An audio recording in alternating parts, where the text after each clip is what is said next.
The Pacific Northwest highways stretch for hundreds of miles through complete darkness, where the only company most truckers have is their headlights and whatever's waiting in the shadows beyond them. What would you do if you drove the same mile of highway for 3 hours without moving forward? How would you react if you opened your trailer to find something alive that shouldn't be there? Tonight, we're diving into 11 encounters that happened on these isolated roads, where professional drivers faced things that made them question everything they thought they knew about the open road. From I-5 to Route 101, these highways hide secrets that only reveal themselves when you're alone at 3 a.m. with nowhere to run. Some of these truckers quit their jobs the next day. Others still drive these routes, knowing what's out there. The question is, would you keep driving? This is Verified Fears, and by the time you reach Story 11, you'll understand why some stretches of highway are driven in complete silence. Stay until the end, because the final story will change how you see every exit ramp you pass. Let's hit the road. I've been driving freight for 17 years, and I thought I'd seen everything the road could throw at me. Blizzards that turned windshields into white walls, fog so thick you could taste it, black ice that made a 70,000-pound rig dance like a figure skater. But nothing, and I mean nothing, prepared me for what happened on I-5 between Ashland and Medford on a Tuesday night in October. I still drive that route, but I won't lie to you. Every single time I pass mile marker 14, my hands tighten on the wheel, and I don't breathe easy until I'm well past it. It started normal enough. I'd picked up a load of electronics in Sacramento, heading north to Portland with a deadline that had me pushing through the night. The weather was clear, traffic was light, and I was making good time. Around 2 in the morning, I crossed into Oregon and started the climb through the Siskiyous. That's when I noticed my fuel gauge was sitting lower than I'd like. So I made a mental note to stop at the truck stop just past Ashland at exit 14. I'd fueled up there 100 times before. Nice folks, decent coffee, clean restrooms. Just another routine stop on a routine run. I came down out of the mountains and hit the flats heading toward Ashland, and that's when things started feeling off. Not wrong exactly, just off. You know that feeling when something's not quite right, but you can't put your finger on it? The highway looked normal. My gauges all read normal. The white dashed lines kept disappearing under my hood at the same steady rhythm they always did. But something in my gut was sending up flares. I've learned to trust that feeling over the years. It saved my life more than once. I glanced at my GPS and saw mile marker 14 coming up in about 2 minutes. I checked my odometer out of habit, something I do without thinking after nearly 2 decades on the road. It read 847,293 miles. I remember that number specifically because of what came next. I passed mile marker 14 and kept my eyes out for the exit. But the sign never came. No big deal. I figured maybe I'd miscalculated the distance. I'd catch it on the next marker.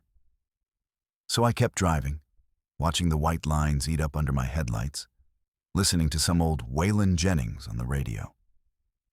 3 minutes later, according to my clock, I passed mile marker 14 again. Now, I'm not a stupid man. I know that doesn't make sense. But I'm telling you what I saw. The exact same marker, same stretch of road, same everything. I checked my odometer, and it still read 847,293 miles. Not 847,295 or 847,296 like it should have been after 3 minutes of driving at 65 miles per hour. The exact same number. I felt my chest tighten, but I told myself I was just tired. Long haul will mess with your head sometimes, make you see things that aren't there. I shook it off and kept driving. 5 minutes later, mile marker 14 again. Same marker, same odometer reading, same song on the radio actually, which is when I really started to panic.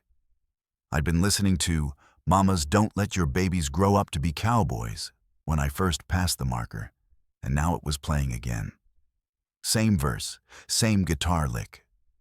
I grabbed my phone to check the time, and it read 2:17 a.m.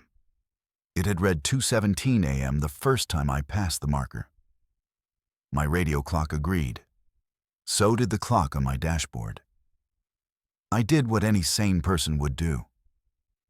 I pulled over to the shoulder, put on my hazards, and sat there trying to make sense of what was happening.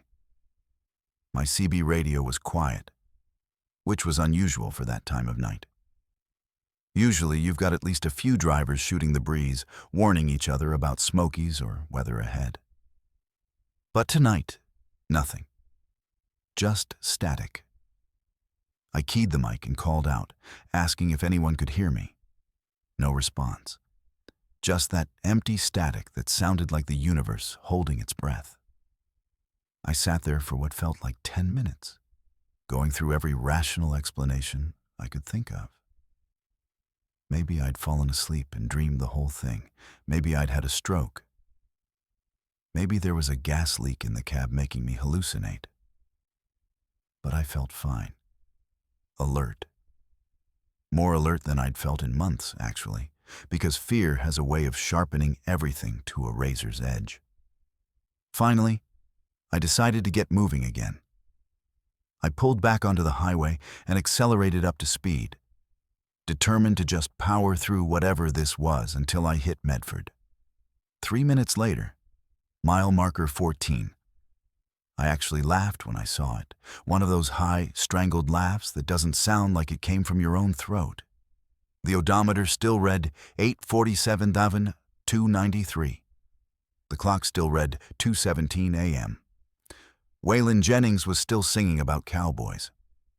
I checked my fuel gauge, and here's the thing that really made my blood run cold. It hadn't moved. I'd been driving for what felt like 20 minutes, and my fuel gauge was reading exactly 3/4 full, same as when I'd first noticed it. I tried everything. I sped up to 85 miles per hour, way faster than you should ever push a loaded rig, and mile marker 14 still appeared every few minutes. I slowed down to 35, and same thing. I tried to exit at what should have been exit 14, but there was no exit. Just more highway, stretching endlessly in both directions, with that same mile marker appearing over and over like a sick joke. I tried turning around, actually attempted a U-turn in the median, which is insane and illegal and desperate. But I couldn't even do that. My steering wheel would only let me go forward, not left into the median, not right onto the shoulder for more than a few seconds, only forward. The worst part wasn't the repetition. The worst part was the growing certainty that I wasn't alone. I started noticing things in my mirrors. Shadows that moved wrong, shapes at the edge of my headlight range that disappeared when I tried to focus on them. Once, I swear I saw another truck behind me. But when I blinked, it was gone. The CB kept crackling with bursts of something that might have been voices, but sounded like they were coming from underwater or another dimension entirely. I stopped trying to call out. I stopped doing anything except driving, watching that same mile marker appear again and again, feeling time stretch out like taffy. I don't know how many times I passed mile marker 14, 50, 100. At some point, I stopped counting because counting implied that numbers still meant something. And in whatever hell I'd driven into, they clearly didn't. My fuel gauge never moved. My odometer never changed. The clock stayed frozen at 2:17 a.m. The same song played on a loop. Even though I tried changing stations, nothing else would come through. Just Waylon, singing about cowboys over and over until I wanted to rip the radio out of the dash. Then, just as suddenly as it started, it ended. I came around a gentle curve, and there ahead of me was mile marker 15. Not mile marker 14, 15. I actually cried when I saw it, tears streaming down my face as I kept driving, watching the markers count up like they were supposed to. 15, 16, 17. My odometer suddenly jumped forward, ticking up the miles I should have covered. My clock jumped too, and when I looked down, it read 10:43 a.m., not 2:17 a.m. Almost 9 hours had passed. I pulled into the first truck stop I found and called my dispatcher. Told her I'd had mechanical trouble and needed to rest. She was furious because I'd missed my delivery window. But I didn't care. I sat in that parking lot for 6 hours, drinking coffee and trying to convince myself I'd hallucinated the whole thing. But I couldn't explain the time.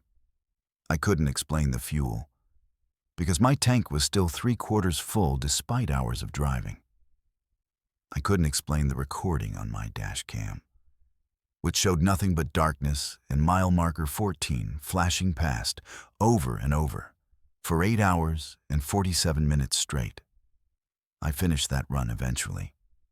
Made it to Portland, dropped my load, picked up another one heading south. But when I got to that stretch of I-5 between Ashland and Medford, I took exit 11 and drove through town instead. Took an extra 45 minutes, and I didn't care. I still do that, every single time. Because I've talked to other drivers since then. Quiet conversations in truck stops where nobody wants to speak too loud. And I'm not the only one. 3 other drivers I know have stories about that stretch of road. About time not working right. About mile markers that repeat. About hours that vanish or stretch or fold in on themselves like origami. The Highway Patrol doesn't want to hear about it. The State Transportation Department says there's nothing unusual about that section of road. But we know better. Those of us who drive the night shift, who spend our lives on these dark ribbons of asphalt stretching through the wilderness, we know the road has secrets. And sometimes, if you're unlucky enough to be in the wrong place at the wrong time, you find yourself trapped in one of them. Mile marker 14 is still there.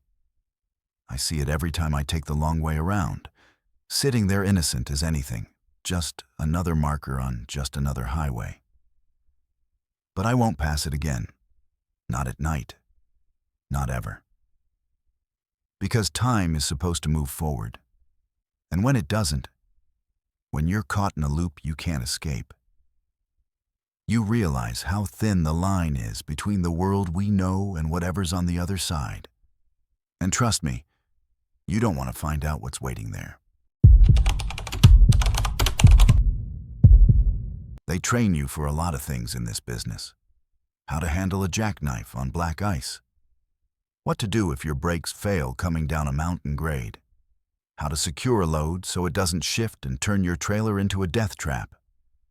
But nobody trains you for the moment you realize the person you stop to help knows exactly what you're carrying. And they shouldn't.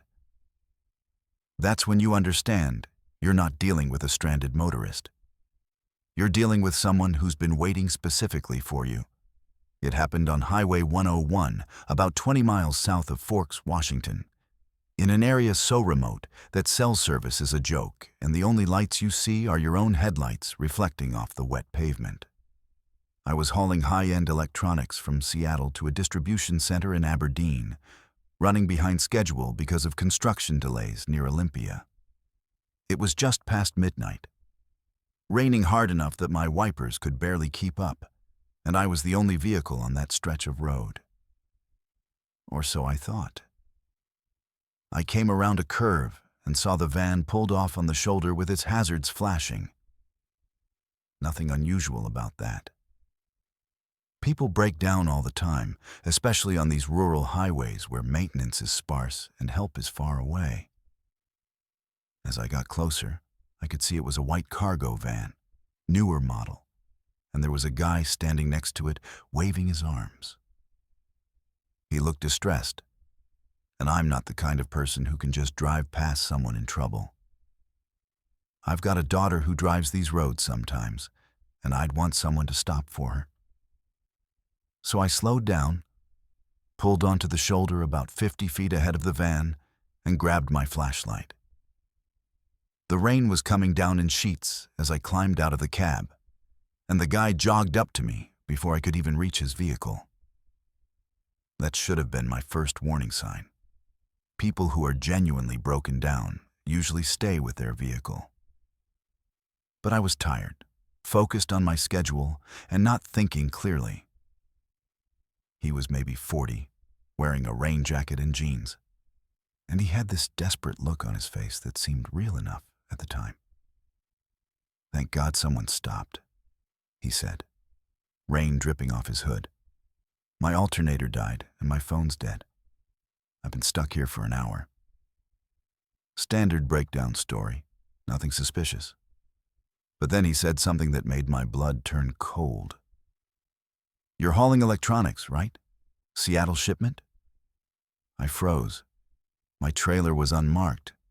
No company logos, no indication of what was inside. Just a plain white refrigerated trailer that could have been carrying anything from frozen food to furniture. "How do you know what I'm carrying?" I asked, and I heard my voice change, getting harder. His expression shifted too, dropping that desperate act like a mask he didn't need anymore. He smiled, and it wasn't a friendly smile. It was the smile of someone who knows they've got you exactly where they want you. "Because we've been tracking your load since you left the distribution center," he said. And then he added something that proved these weren't just random highway robbers. "You're 3 hours behind schedule because of that accident on I-5 near Tacoma. You should have been through here at 9, but here you are at midnight, right on time for us." I backed up toward my truck, but I wasn't fast enough. 2 more guys appeared from behind my trailer, moving quick and coordinated. They must have been hiding in the brush when I stopped.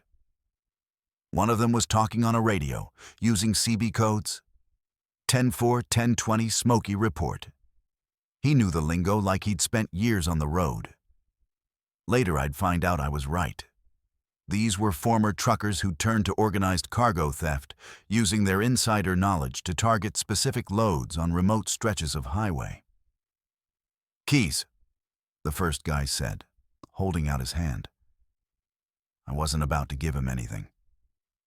That load was worth close to $2 million, and I'd be liable for every penny of it. More importantly, I'd spent 23 years building my reputation in this industry, and I wasn't going to let some highway pirates destroy it in one night. So I did the only thing I could think of. I ran, not away from my truck, but toward it. I'm 56 years old and carrying about 40 extra pounds, but fear is a hell of a motivator. I made it to my cab, jumped in, and slammed the door just as one of them grabbed for it. I fired up the engine and heard them shouting, but I didn't wait to hear what they were saying. I dropped the hammer and that big diesel roared to life, 18 wheels biting into the wet pavement as I accelerated. In my mirror, I saw them sprinting back to the van. They weren't giving up. They were coming after me. And that's when I realized this wasn't just an opportunistic robbery. This was organized, planned, and they weren't going to let a $2 million load just drive away. The van's headlights appeared behind me faster than they should have. That thing was modified, running way hotter than any stock cargo van had a right to. I pushed my rig up to 70, which is insane on that stretch of 101 in the rain at night. The curves come fast, the shoulders drop off into ditches, and one wrong move means you're rolling. But 70 wasn't enough. The van closed the distance, and then I saw something that made my situation exponentially worse. A second set of headlights appeared ahead of me, coming from the opposite direction. They'd boxed me in. My CB crackled to life. "You're making this harder than it needs to be, driver. Pull over and we'll let you walk away." The voice was calm, professional, like we were negotiating a business deal instead of a highway robbery. I grabbed the mic. Channel 9, emergency requesting any law enforcement on Highway 101 south of Forks. Nothing but static. They were jamming the signal somehow, blocking my ability to call for help. These guys weren't amateurs. They had equipment, coordination, and a level of sophistication that terrified me. The truck ahead of me started slowing down, trying to force me to brake. Behind me, the van was riding my bumper. I had maybe 30 seconds before they'd have me stopped, and once that happened, it was over. I knew these roads, though. I'd driven this route twice a week for 5 years, and I knew something they apparently didn't. About 2 miles ahead, there was a turnoff to an old logging road. Single lane, barely maintained, leading back into the Olympic National Forest. If I could make it there before they forced me to stop, I might have a chance. I watched my GPS, counting down the distance. 1/4 mile. The truck ahead was braking hard now, hazards on, trying to make me stop. The van behind me bumped my trailer, a warning tap that rattled my teeth. I gripped the wheel and made my decision. When the logging road appeared on my right, I yanked the wheel hard over without braking. 70,000 pounds of truck and trailer don't turn on a dime, especially not at 60 miles per hour in the rain. My trailer slewed sideways, tires screaming, and for a second I thought I was going to jackknife and roll. But the tires caught, the trailer straightened out, and I was on the logging road, branches scraping both sides of my truck like fingernails on a chalkboard. Behind me, I saw the van try to follow, but they were going too fast. They slid past the turnoff, brake lights flaring red in the darkness. The truck ahead kept going too, probably radioing the van to turn around. I had maybe 90 seconds before they'd be back on my tail. The logging road was narrow, rutted, and filled with potholes deep enough to swallow a tire. I couldn't see more than 20 feet ahead through the rain and the overhanging branches. But I kept going, pushing that truck down a road it had no business being on. The van's headlights reappeared in my mirror, bouncing wildly as it hit the rough road. They were gaining on me, but now I had an advantage. This was a single-lane road with no room to pass and nowhere to turn around. And I was driving an 80-foot-long, 40-ton battering ram. When I saw the narrow wooden bridge ahead, spanning a creek that was running high from the rain, I knew what I had to do. It was going to cost me my truck and probably my job, but it would save the load and maybe my life. I accelerated onto the bridge, and then, right in the middle, I locked up the brakes. The truck slid to a stop, completely blocking the bridge. Behind me, the van's headlights got closer, and I could hear their engine revving. I jumped out of the cab and ran into the forest, crashing through underbrush in complete darkness. I heard them shouting, heard the van's doors slam. But I also heard something else. The sound of old wooden bridge supports cracking under the weight of my fully loaded trailer. They must have heard it too, because the shouting changed from angry to panicked. I didn't stop running until I'd put half a mile between me and that bridge. When I finally looked back, I couldn't see the lights anymore. I pulled out my phone and miraculously had 1 bar of service. I called 911 and gave them my approximate location. Then I called my dispatcher and told her she'd better send someone with a very good tow truck.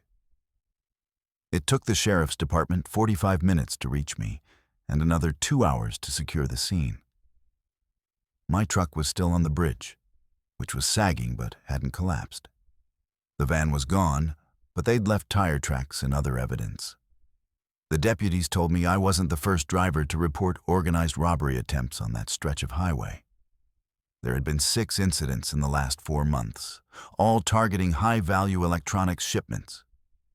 The FBI got involved eventually, and 3 months later, they arrested 7 people, including 2 former truckers who'd been feeding route information to the crew. My company covered the damages to the truck and gave me a bonus for protecting the load. But I'll tell you what they didn't cover. The nightmares. The way my heart races every time I see a broken-down vehicle on a dark highway. The paranoia that makes me check my mirrors every 30 seconds, looking for vehicles that might be following me. They didn't train me for that, and there's no insurance policy that covers it. I still drive Highway 101, but I don't drive it alone anymore. I run in convoys when I can, stay in constant radio contact with other drivers, and I never, ever stop for stranded motorists in remote areas anymore. I call it in and keep driving. Some people probably think I'm heartless for that. Let them. They haven't looked into the eyes of someone who knows what you're carrying and knows you're alone. They haven't realized that the Good Samaritan instinct we're all taught as kids can get you killed on the wrong stretch of road at the wrong time of night. The highway isn't just dangerous because of weather or mechanical failure. Sometimes the most dangerous thing out there is another human being who's decided that your load is worth more than your life. There's something about complete silence that the human brain wasn't designed to handle. We're wired for noise, for connection, for the constant hum of civilization, even when we think we want peace and quiet. When that all gets stripped away, when every form of communication just stops working and you're truly alone, your mind starts doing things to fill that void. Things you don't want it to do. Things that make you question what's real and what your isolation-starved brain is manufacturing to keep you company. I learned that on Highway 20 through the North Cascades on a Wednesday night in late September. The highway is already remote enough during the day, cutting through some of the most isolated wilderness in Washington state. But at night, it becomes something else entirely. Miles and miles of nothing but mountains, forests, and darkness so complete, it feels like you're driving through the void itself. I'd made the run dozens of times before without incident. This time was different. I was hauling machine parts from Seattle to Omak, running the night shift because the pay was better and the traffic was non-existent.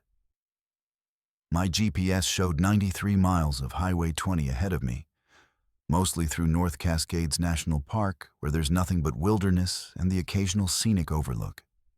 Cell service on that stretch is spotty at best, but I had my CB radio, my satellite phone for emergencies, and all my digital systems running smoothly. At least, they were running smoothly when I entered the pass. The first thing that went was my phone. Not gradually, not with the usual fading bars that let you know you're losing signal. It just died. 1 second I was looking at 3 bars of service. The next second the screen went black, like someone had flipped a switch. I tried turning it back on. Nothing. Not even the boot screen. I figured the battery had died, even though it had shown 80% charge moments before. Annoying, but not alarming. I still had my CB and my GPS. 10 minutes later, my CB crackled once and went silent. I keyed the mic. "Breaker, breaker. This is westbound on Highway 20. Anyone copy?" Static. Not even normal static, but a kind of dead silence that felt wrong. I checked my radio settings, made sure I was on the right channel. Everything looked normal, but when I tried to transmit again, nothing happened. The radio was on. The power light was glowing green, but it was like shouting into a void. That's when I started feeling it. That prickle on the back of your neck that tells you something's off. I checked my dashboard and felt my chest tighten. My GPS was frozen. The screen still showed the map, showed my position on Highway 20, but the little arrow representing my truck wasn't moving. The mile marker wasn't updating. Time was ticking forward on the clock display, but the GPS acted like I was sitting still, even though I could feel the road passing beneath my wheels. I tried my satellite phone, the one piece of equipment that's supposed to work anywhere on the planet. Dead. The digital displays on my dashboard started flickering, numbers jumping randomly before settling on readings that couldn't be right. My speedometer said I was doing 45 when I knew I was doing 65. My fuel gauge bounced between full and empty. Even my odometer seemed confused, the numbers rolling backward for a moment before freezing completely. Every electronic device in my cab had stopped working in the span of 15 minutes, and I was entering the most remote stretch of the pass with no way to call for help and no traffic around me for miles. I hadn't seen another vehicle since I'd left the last small town, and I wouldn't see civilization again for at least another hour. Maybe longer, since my GPS was dead, and I couldn't tell exactly where I was on this long, winding stretch of mountain highway. The rational part of my brain tried to find explanations. Solar flare, maybe, or some kind of electromagnetic interference from the mountains. But electromagnetic interference doesn't kill battery-powered devices that are already on. It doesn't make your speedometer lie. And it doesn't explain the feeling I had, growing stronger with each passing minute, that I wasn't alone out here. I kept driving because there was nothing else to do. No turnoffs, no places to stop except narrow shoulders that dropped off into darkness. The road twisted through the mountains, and my headlights carved a narrow tunnel through the blackness that pressed in from all sides. Without my radio, without even the ability to check my phone, the silence in the cab became oppressive. I could hear things I normally wouldn't notice. The hum of my tires on pavement, the rattle of something loose in the trailer, my own breathing, too loud in the quiet. That's when I started seeing things at the edge of my headlights. Movement, just quick flickers that vanished when I tried to focus on them. Shapes that might have been trees or rocks or something else. My rational brain said it was tricks of light, shadows cast by my headlights hitting the trees and undergrowth at weird angles. But isolation does funny things to your mind, and I'd been alone in complete silence for almost 30 minutes now. No radio chatter, no phone calls, no GPS voice telling me what was ahead. Just silence and darkness, and the growing certainty that something was out there watching me. I saw the hitchhiker at mile marker 127, or at least I think it was mile marker 127 since my GPS was frozen and I was counting markers manually. He was standing on the shoulder, thumb out, wearing clothes that seemed wrong somehow. Too formal for a hiking trip, too clean for someone who'd been walking along a mountain highway. I slowed down instinctively, then caught myself. Every piece of common sense I had screamed not to stop.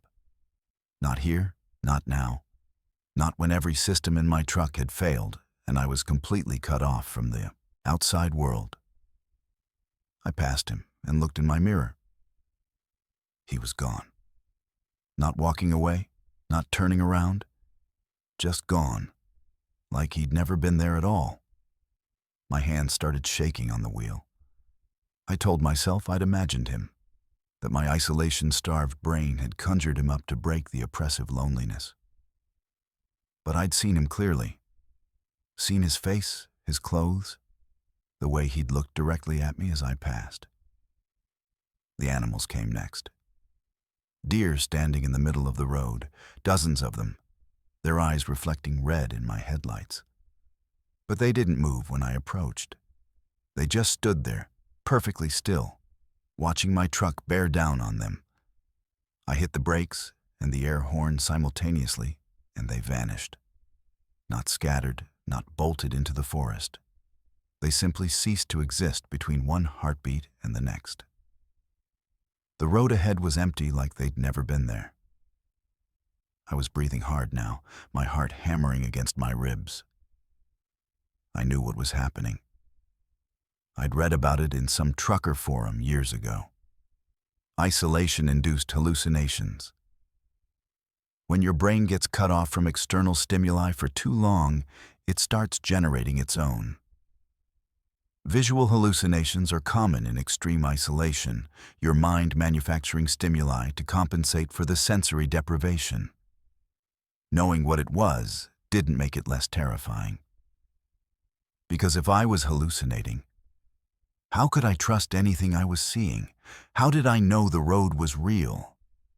How did I know the mountains on either side weren't closing in, that the highway wasn't leading me somewhere it shouldn't? I gripped the wheel tighter and focused on the white line at the edge of the road, using it as an anchor to reality. The figure standing in the middle of my lane appeared so suddenly, I didn't have time to react. It looked human, but wrong in ways I couldn't articulate. Too tall, proportions slightly off, movements too fluid. I yanked the wheel hard right, felt my trailer swing out, and for a terrible moment, I thought I was going to jackknife and roll. The tires screamed, the cab tilted, and I was certain this was it. This was how I died, chasing hallucinations on a mountain highway in the middle of nowhere. The truck straightened out. I was still on the road, still moving forward, my heart trying to punch through my chest wall. In my mirror, there was nothing. No figure, no skid marks, no evidence that anything had happened.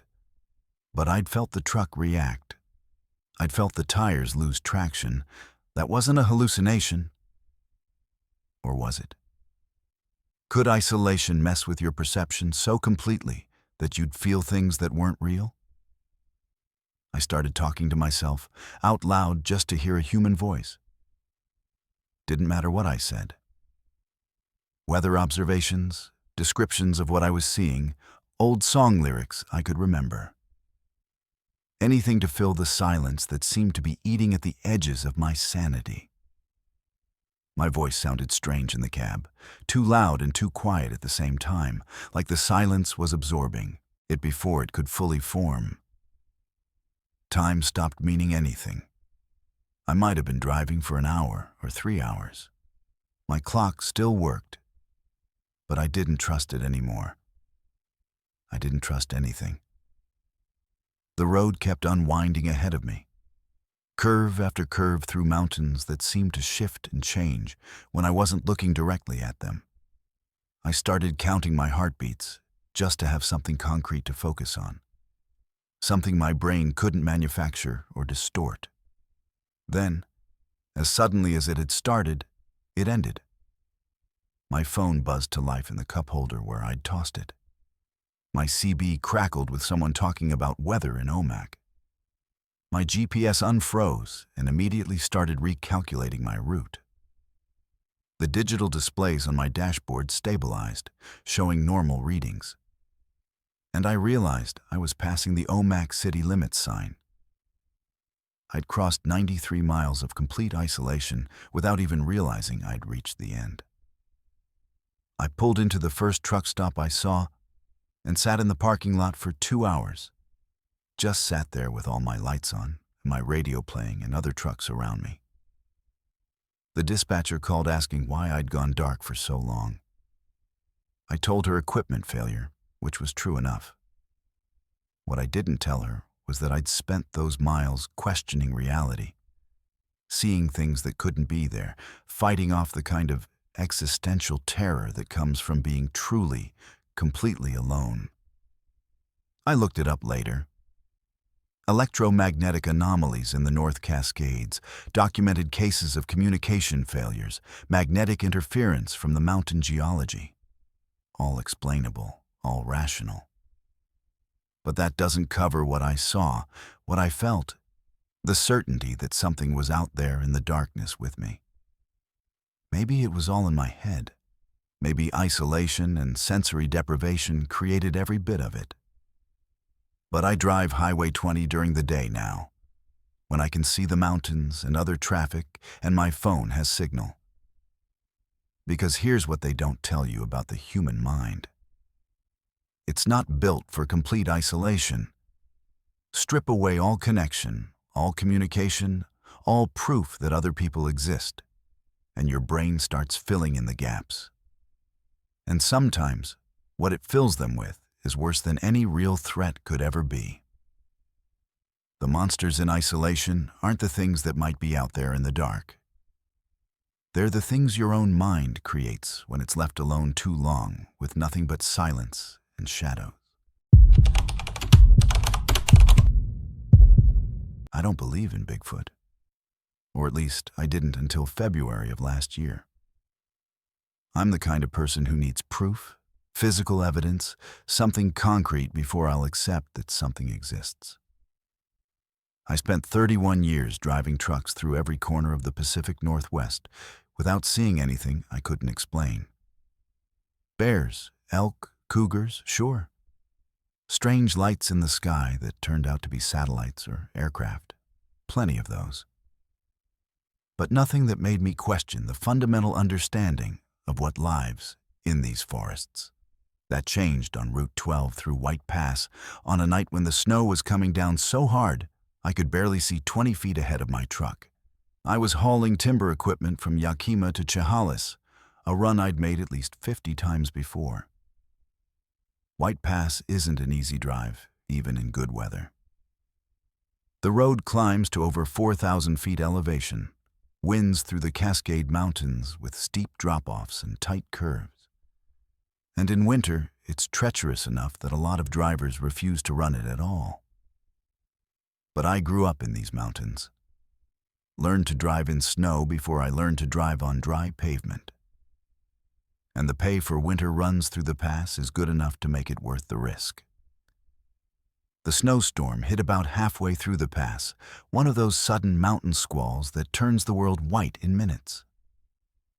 My visibility dropped to almost nothing. Just the red glow of my taillights reflecting off the snow and the vague outline of trees on either side of the road. I slowed down to 30 miles an hour, which was probably still too fast, but stopping wasn't an option. There was nowhere to pull over, no chains on my tires, because the road had been clear when I started the climb, and turning around was impossible. The snow was hypnotic in my headlights, thousands of flakes swirling and dancing, creating patterns that played tricks on your eyes. I'd been driving for maybe 20 minutes in whiteout conditions, my shoulders tense and my hands locked on the wheel, when something moved at the edge of my vision. Not the random movement of wind-blown branches or snow sliding off trees. Deliberate movement. Something large crossing the road from right to left, about 30 yards ahead. I hit the brakes instinctively, felt my trailer start to slide on the snow-covered pavement, and eased off before I lost control completely. My headlights caught it full on for maybe 3 seconds. But those 3 seconds burned into my memory with a clarity that still wakes me up at night. It was walking upright on 2 legs, easily 8 or 9 feet tall, covered in dark hair that the snow was sticking to. The proportions were wrong for a human. Too broad through the shoulders and chest, arms that hung longer than they should. But it moved with purpose, with intelligence, placing each foot deliberately despite the deep snow. What froze me wasn't the size or the appearance. It was when the thing turned its head and looked directly at me. I saw its face in my headlights for less than a second. But I saw it clearly. Not a bear, not a person in a costume, not anything I had a reference point for. The eyes reflected light like an animal's. But the expression wasn't animal. There was awareness there, intelligence, recognition that I was looking at it just as much as it was looking at me. Then it was gone, disappearing into the trees on the left side of the road, like it had never been there. I sat there with my truck idling, snow piling up on my windshield faster than the wipers could clear it, trying to process what I'd just seen. My hands were shaking. Not from fear exactly, though there was plenty of that. More from the fundamental shock of seeing something that wasn't supposed to exist, My brain kept trying to rationalize it. A bear standing on its hind legs, a person in a very good costume playing a prank in the middle of a snowstorm at night. Anything that fit into the world I understood. But I've seen bears. I've seen them stand up, seen them move through the forest. This wasn't a bear? The gait was wrong. The proportions were wrong. Everything about it was wrong for any animal I knew. And no human, no matter how tall, moves through waist-deep snow with that kind of ease and power. I finally put the truck back in gear and continued down the pass, checking my mirrors every few seconds, like the thing might be following me. I made it to Chehalis around 5 in the morning, dropped my load at the distribution center, and drove to the nearest truck stop to fuel up and grab some coffee. I was exhausted, running on adrenaline and caffeine, and I still hadn't fully accepted what I'd seen. Part of me wanted to dismiss it as a trick of the snow and the darkness, my tired brain manufacturing something that wasn't there. But I kept seeing those eyes, kept remembering the way it had looked at me with unmistakable intelligence. I was doing my post-trip inspection, checking my trailer for damage from the rough drive through the pass, when I found it. On the driver's side of the trailer, about 7 feet up from the ground, there was a handprint. Not a smudge, not an accidental mark.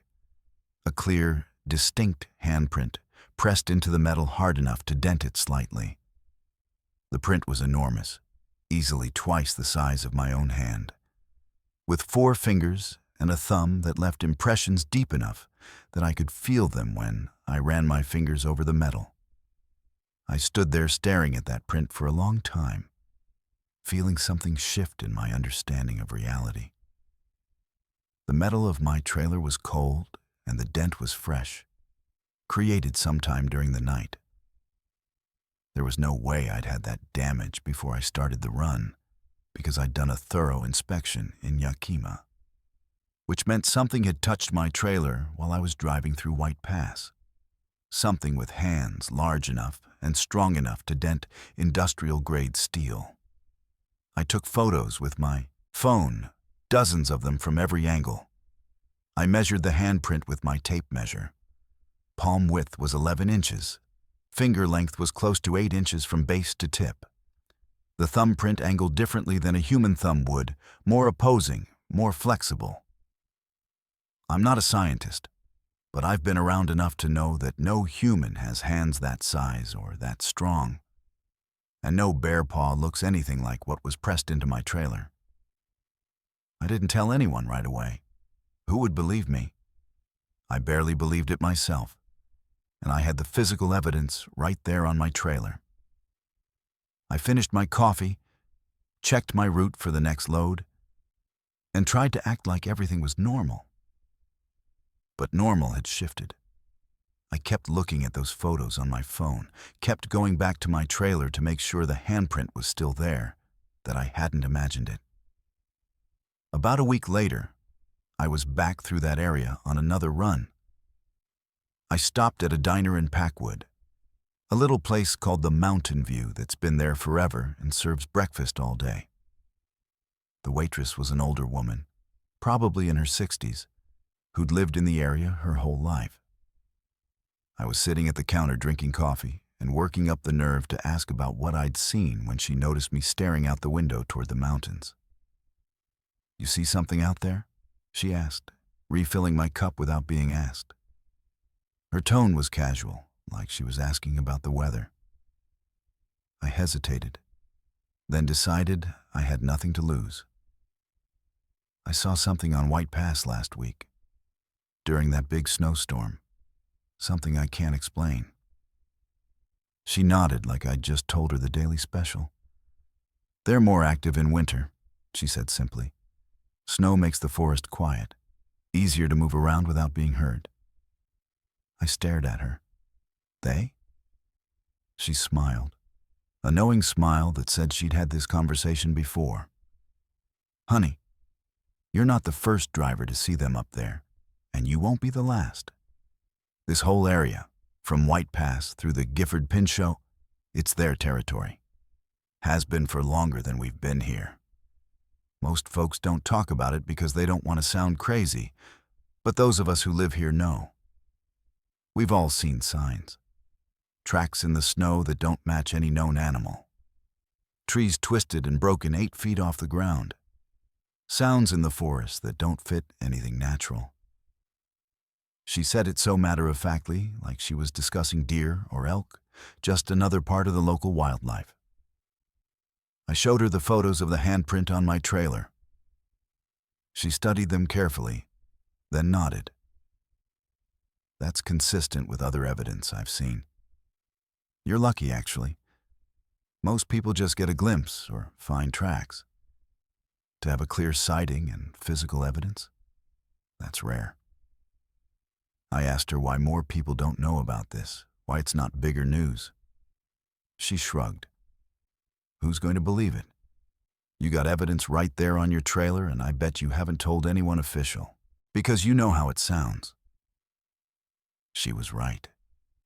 I hadn't filed a report, hadn't called any wildlife authorities or research organizations.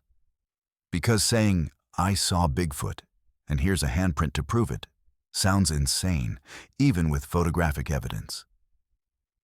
The scientific community dismisses these encounters as misidentifications or hoaxes. The media treats it as entertainment.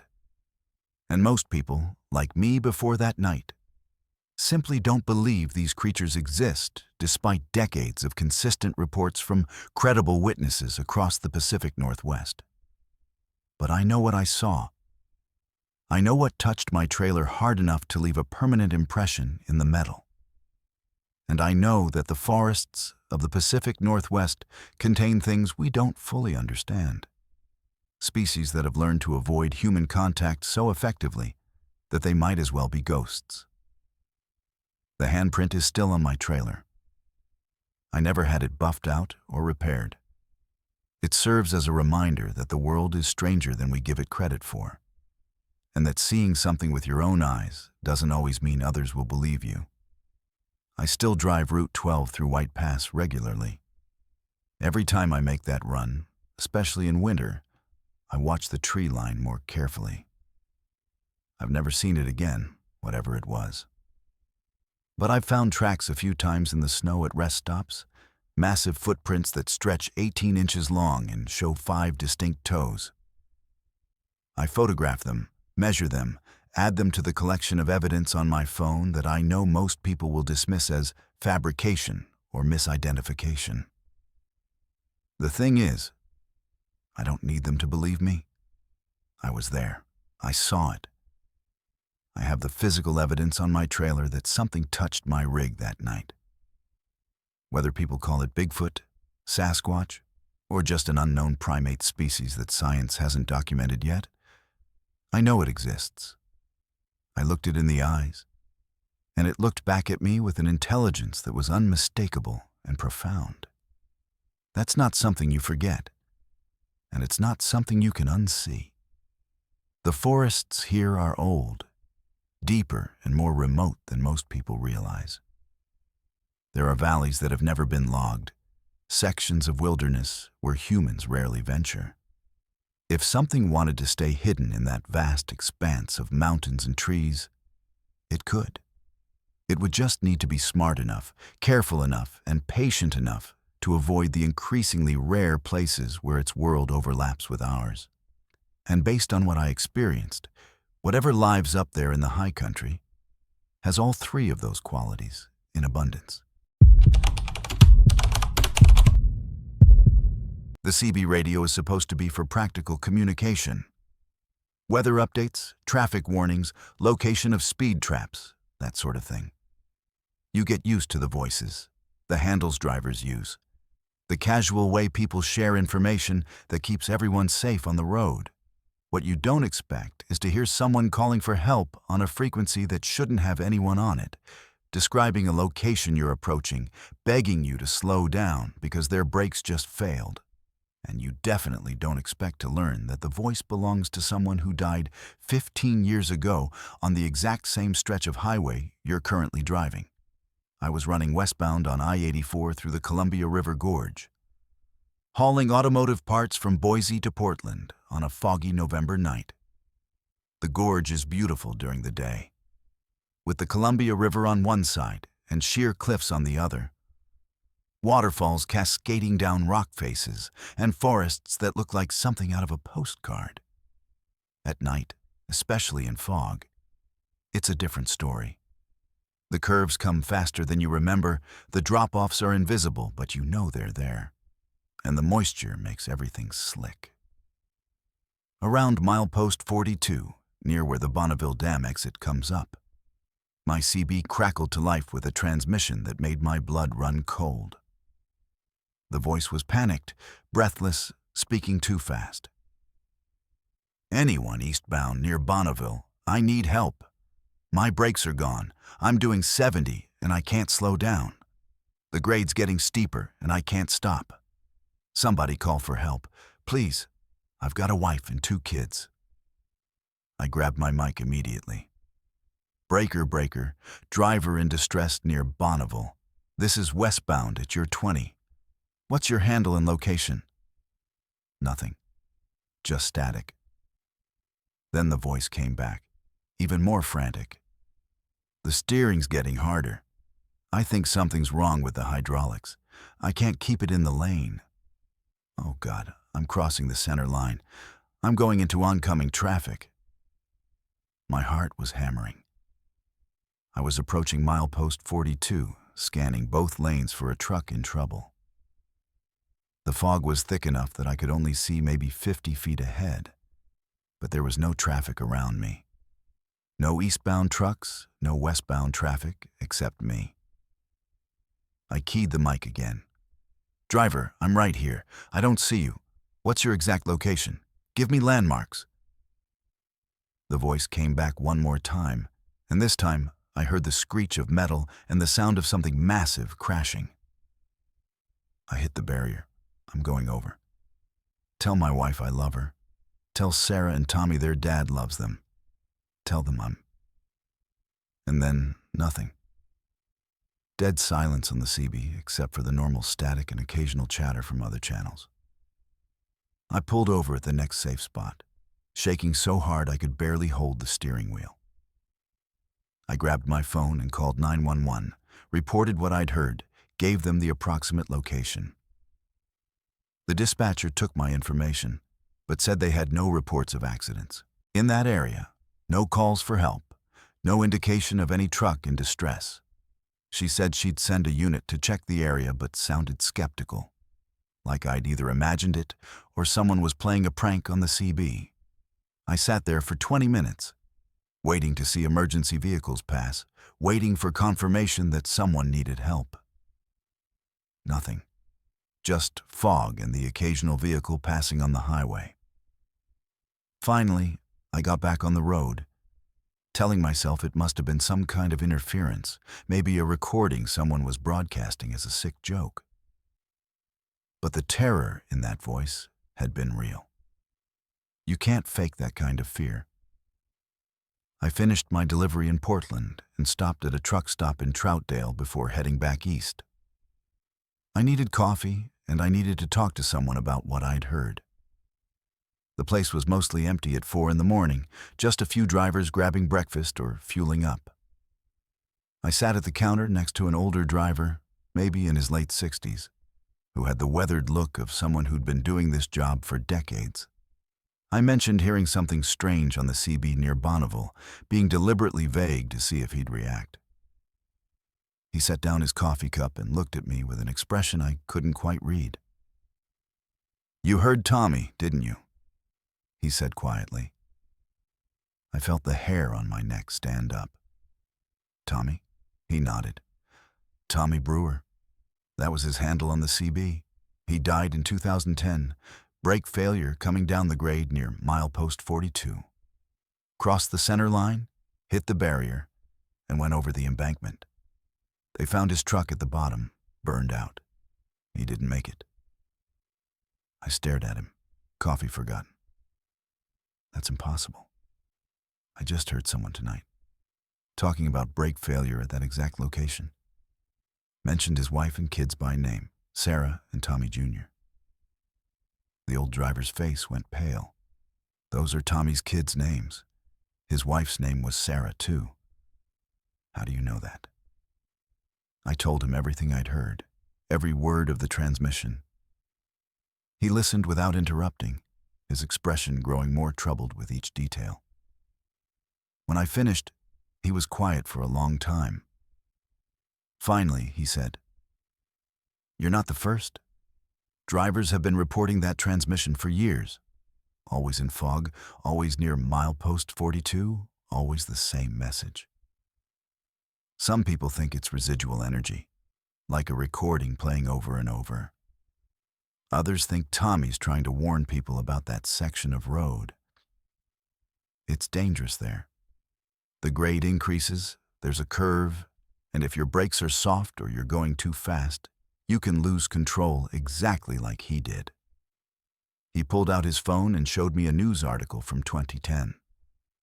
There was a photo of a man in his 30s, smiling at the camera, standing next to a Peterbilt. Thomas "Tommy" Brewer, killed in a single vehicle accident on I-84 near Bonneville Dam, survived by his wife Sarah and 2 children, ages 6 and 8. The article mentioned brake failure and how he'd crossed into oncoming traffic before hitting the median barrier and going over the side. Reading my own experience in that 15-year-old article made my hands shake. 3 weeks later, I was running the same route. Different load, different time of night, but the same stretch of I-84 through the gorge. It was foggy again, that thick Columbia River fog that turns the world into a gray void. As I approached milepost 42, I found myself tensing up, listening to the CB more carefully than usual. Part of me hoped I wouldn't hear anything.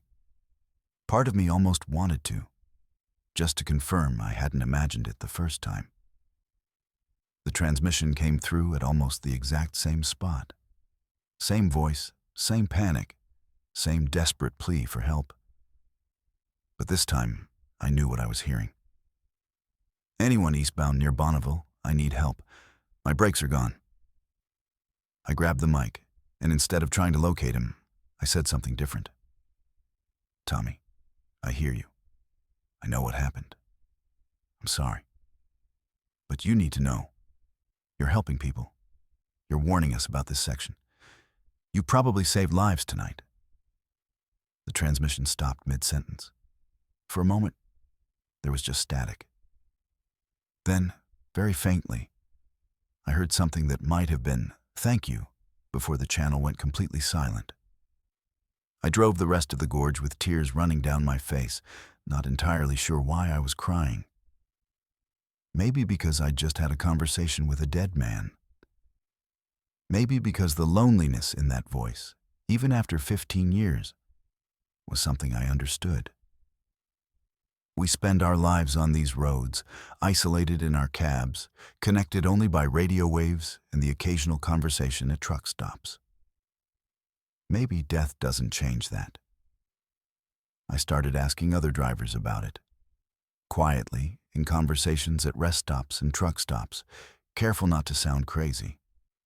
More than a dozen drivers admitted they'd heard similar transmissions on that stretch of I-84. Always in fog, always near milepost 42. Always Tommy's voice describing his brake failure. But here's the thing that really got to me. 3 drivers told me they'd slowed down immediately after hearing the transmission, and within minutes encountered actual hazards. Black ice, debris in the road, a disabled vehicle with no lights. Things that could have caused serious accidents if they'd been going highway speed. One driver, a woman who'd been running the West Coast for 20 years, told me she'd heard Tommy's transmission and slowed down just in time to avoid a massive pileup ahead. This was during the big snowstorm in February 2025, the one that caused over 100 vehicles to crash near Multnomah Falls. She'd been approaching the area when she heard the brake failure warning, slowed to 40 miles per hour, and was able to stop in time when she came up on the carnage. She's convinced Tommy saved her life. I've heard him 4 more times since that first night. Always the same location, always in fog, always the same desperate message. I don't try to respond anymore. I just slow down and watch the road carefully, because I've learned that when Tommy broadcasts, there's usually a reason. Maybe it's coincidence. Maybe drivers who hear his warning are just more cautious and therefore avoid accidents that were going to happen anyway. Or maybe there's something about that stretch of highway that keeps Tommy Brewer connected to it, trying to prevent other drivers from making his fatal mistake. I looked up his wife and kids. Sarah remarried in 2014. Tommy Jr. is 21 now. Sarah is 23. Neither of them drive trucks. According to social media, they both talk about their dad with love and respect, keeping his memory alive. They post on the anniversary of his death every year, sharing photos and memories. I wanted to message them, tell them what I've heard. But how do you tell someone their dead father is still out there trying to save lives? How do you explain that his last moments are replaying on CB radio for other drivers to hear? I decided not to contact them. Let them have their memories, their peace. But I think about Tommy every time I drive the gorge. I think about how he spent his last moments trying to get help. How terrified he must have been, knowing he couldn't stop and couldn't control where his truck was going. And I think about how, even in death, he's still trying to help other drivers, still broadcasting his warning, still trying to prevent what happened to him from happening to someone else. The CB radio is for practical communication, weather updates, traffic warnings, location of speed traps. But sometimes, if conditions are right and you're in the right place at the right time, it's something more. It's a connection between the living and the dead. A warning from someone who knows exactly how dangerous that curve can be, how fast things can go wrong, how precious those last seconds are before everything goes black. Tommy Brewer never made it home that night in 2010. But he's still out there on I-84, still trying to make sure other drivers do. There are certain loads you don't question. When a dispatcher gives you a pickup location, a delivery address, and tells you the trailer's already sealed and ready to go, you hook up and drive. That's the job. You're not responsible for what's inside, just for getting it where it needs to be on time and in the same condition it was when you picked it up. That policy exists for a reason, and for 26 years I followed it without issue. Until I picked up trailer number RT47A2 from a meat processing facility off Highway 97 just south of Klamath Falls, and learned that some rules exist because breaking them can save your life. The pickup was routine. Pre-dawn in late March, the kind of cold morning where your breath hangs in the air and frost covers everything. The facility was one of those industrial operations you see scattered along 97, processing beef for distribution across the West Coast. I'd hauled from them before without incident. The dispatcher had called it a hot load, meaning I needed to get it to Sacramento within 12 hours to meet a delivery window. Frozen beef in a refrigerated trailer, temperature locked at -10 degrees, sealed and certified by USDA inspectors. Everything by the book. The trailer was sitting in the yard when I arrived. A standard 53-foot refrigerated unit with the refrigeration system already running. I could hear the diesel generator humming, see the exhaust vapor rising in the cold air. The dock supervisor handed me the paperwork. Bills of lading showing 40,000 pounds of frozen beef quarters, sealed and inspected at 11 p.m. the previous night. The seal number matched the paperwork. The temperature gauge on the outside of the trailer read -12 degrees. Everything looked legitimate. I did my pre-trip inspection, checked the trailer lights and brakes, made sure the refrigeration system was running properly. The supervisor watched me work, which wasn't unusual, but there was something about his expression I couldn't read.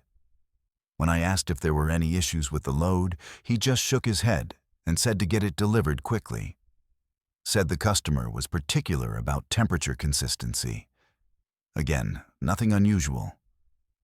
Frozen meat is time-sensitive, temperature-sensitive, and expensive. You don't mess around with refrigerated loads. I hooked up the trailer, did my air brake test, and pulled out of the facility at 5:30 a.m.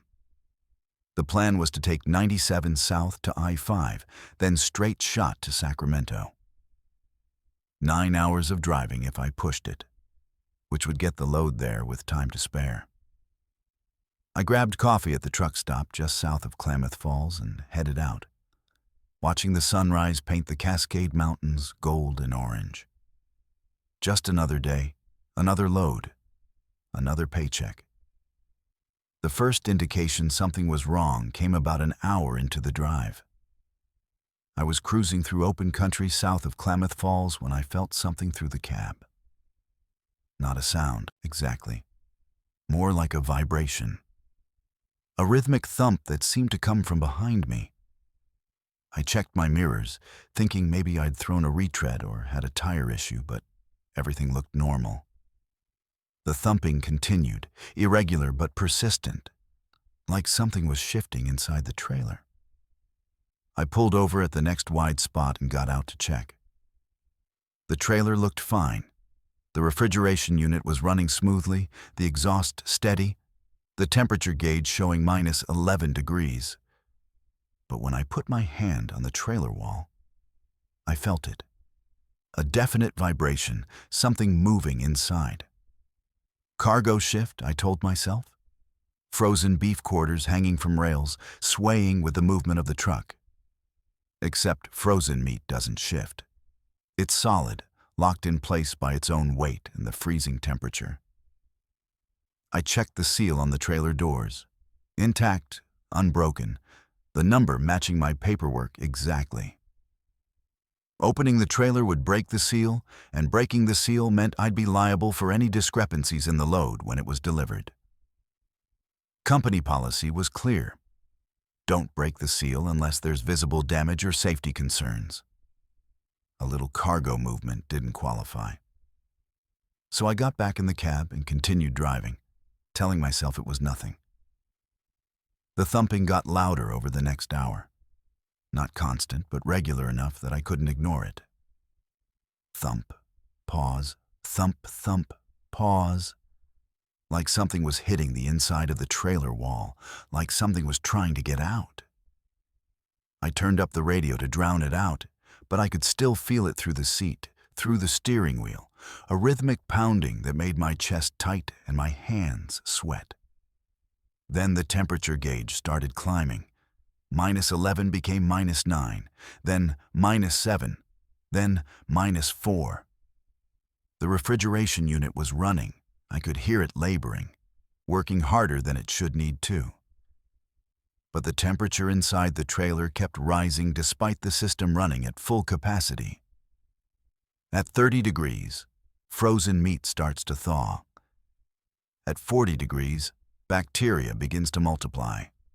At 50 degrees, you've got a health hazard and a total loss of the load. I pulled over again, this time at a rest stop about 40 miles south of Klamath Falls. The temperature gauge now read 2 degrees, above freezing, completely unacceptable for frozen cargo. I had to check the load, seal or no seal.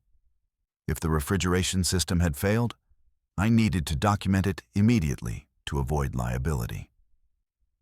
I grabbed my phone to start recording, walked back to the trailer doors, and felt my blood run cold. The metal was warm, not cold like it should be with a working refrigeration system.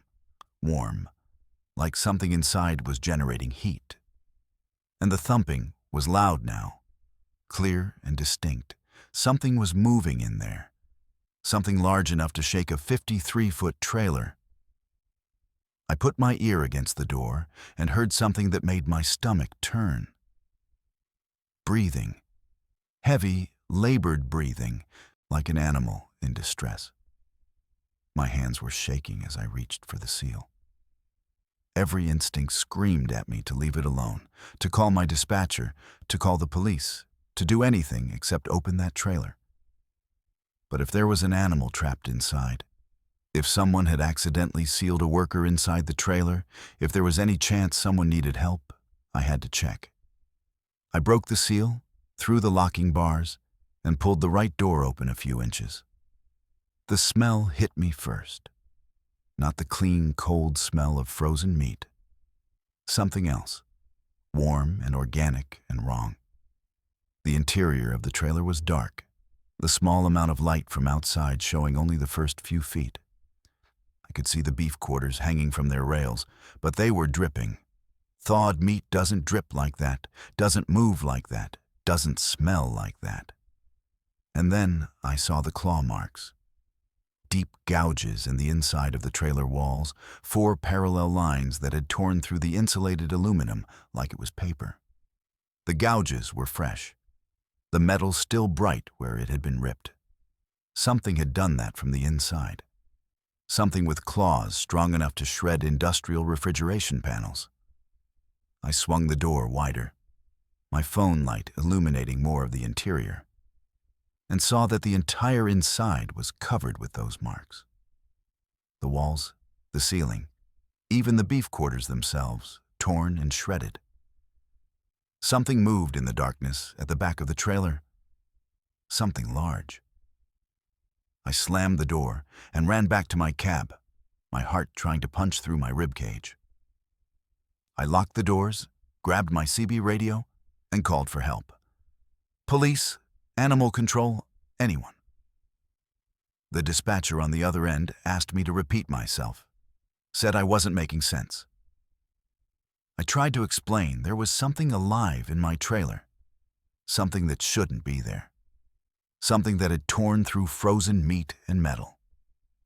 While I was on the radio, the thumping intensified. The entire trailer was rocking now, like something inside was throwing itself against the walls. I started the engine, ready to unhook and leave the trailer there, when I heard the sound that still wakes me up at night. Metal tearing, the sound of claws ripping through aluminum from the inside. I looked in my mirror and saw the side of the trailer bulging outward, the metal stretching, beginning to split. I didn't wait to see what came out. I released the trailer brakes, pulled the 5th wheel release, and drove away from that trailer faster than I've ever driven in my life. In my mirror, I saw the trailer rocking violently, saw the metal split open along one side. I didn't stop to see what emerged.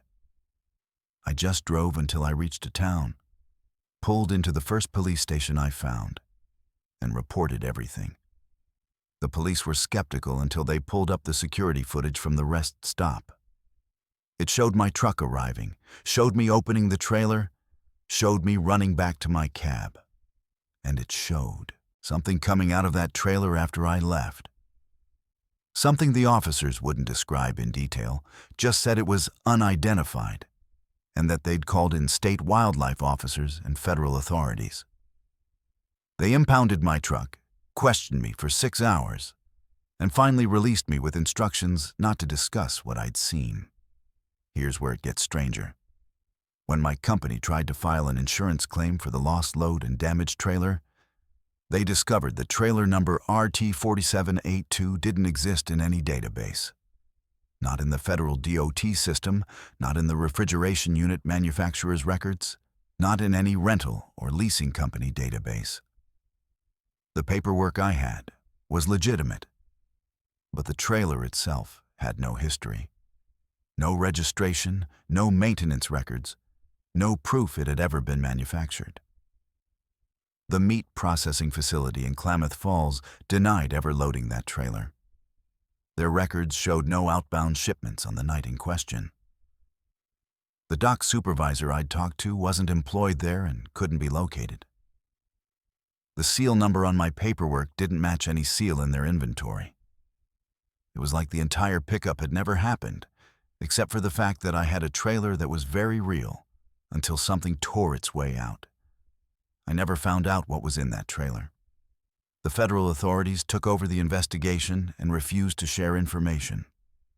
The rest stop where I'd abandoned the trailer was closed for 3 days, while teams in hazmat suits cleaned the area.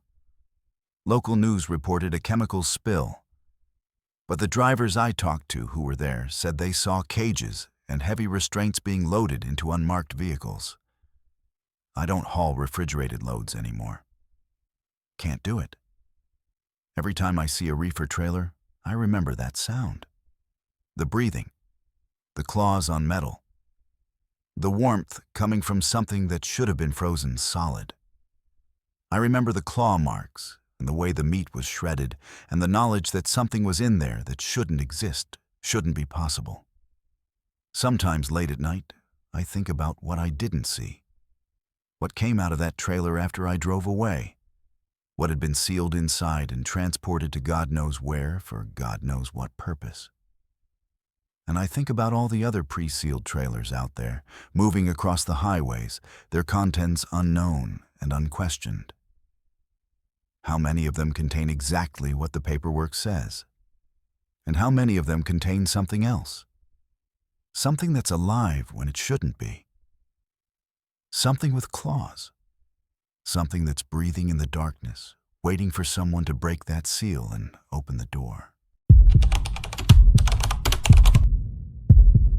There are things in this world that make you feel small in a way that goes beyond physical size. Standing at the edge of the Grand Canyon does it. Looking up at a sky full of stars on a moonless night does it. And driving Route 1001 along the Oregon coast at 3 in the morning when the fog rolls in from the Pacific does it. That feeling of being insignificant, of being utterly alone in the face of something vast and indifferent. I've felt it dozens of times on that stretch of highway. But only once did I feel something else mixed in with that smallness. Something that made every primitive instinct in my body scream at me to run, to hide, to get as far away as possible from whatever was moving in that fog.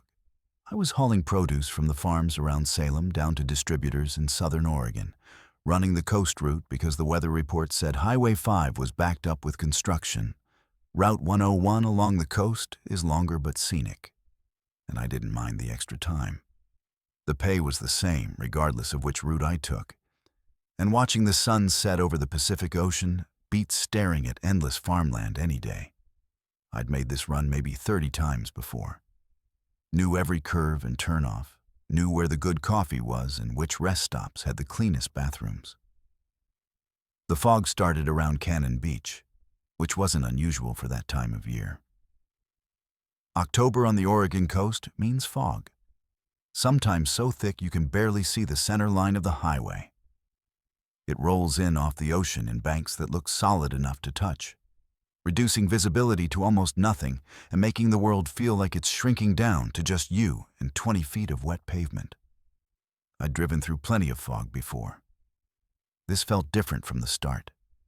It was too dense. Fog usually has some variation to it. Some places where it's thinner and you can see a little further. Some places where it thickens up but then clears again. This was like driving into a wall. One moment I could see the ocean on my left and the forested hills on my right. The next moment I was completely blind, except for my own headlights reflecting back at me from the white void ahead. I slowed down to maybe 30 miles per hour, which felt too fast, but stopping wasn't an option. There was nowhere to pull over safely, and sitting still on a highway in zero visibility is asking to get rear-ended. The temperature inside my cab dropped suddenly, at least 10 degrees in the span of maybe 20 seconds. I could see my breath condensing in the air, which didn't make sense because my heater was running full blast. The windows started fogging up on the inside, and when I reached out to wipe the windshield clear, the glass was ice cold. Not just cool from the outside air, but genuinely cold, like I'd touched metal that had been sitting in a freezer. That's when I felt the first vibration. It came up through the wheels, through the frame of the truck, through my seat and into my spine. A deep, subsonic rumble that I felt more than heard, like distant thunder. Except it didn't fade. It just kept going, steady and rhythmic, matching something that might have been breathing if breathing could shake 18 wheels and 40 tons of truck and cargo. I checked my mirrors instinctively, thinking maybe there was another truck behind me, something massive that I somehow hadn't noticed. But the mirrors showed nothing except white fog and the faint glow of my own tail lights. The vibration continued, and now I could hear something too. A sound like wind, but deeper, more resonant. Like the sound a whale makes, those deep calls that travel for miles through the ocean. Except this wasn't coming from the ocean. It was coming from the fog itself. Something moved on my left, between my truck and where I knew the ocean had to be. I couldn't see it clearly, just a darkness in the fog, a shadow that was somehow blacker than the surrounding white. But the scale of it made my breath catch in my throat.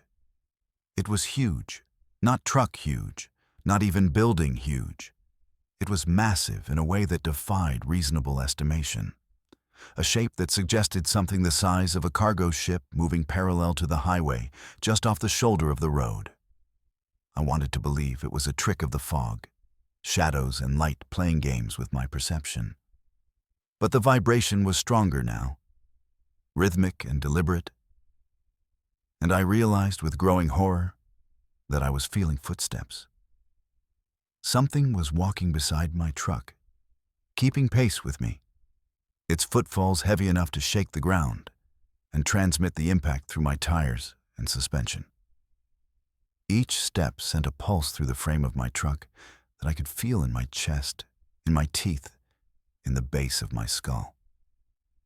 The fog swirled, and I caught another glimpse of the shape. An outline, vague and indistinct, but definitely there. It was upright, bipedal maybe, but the proportions were all wrong. Too tall, too broad, limbs that seemed too long and moved in ways that didn't match any animal I'd ever seen. And then I saw what might have been an eye.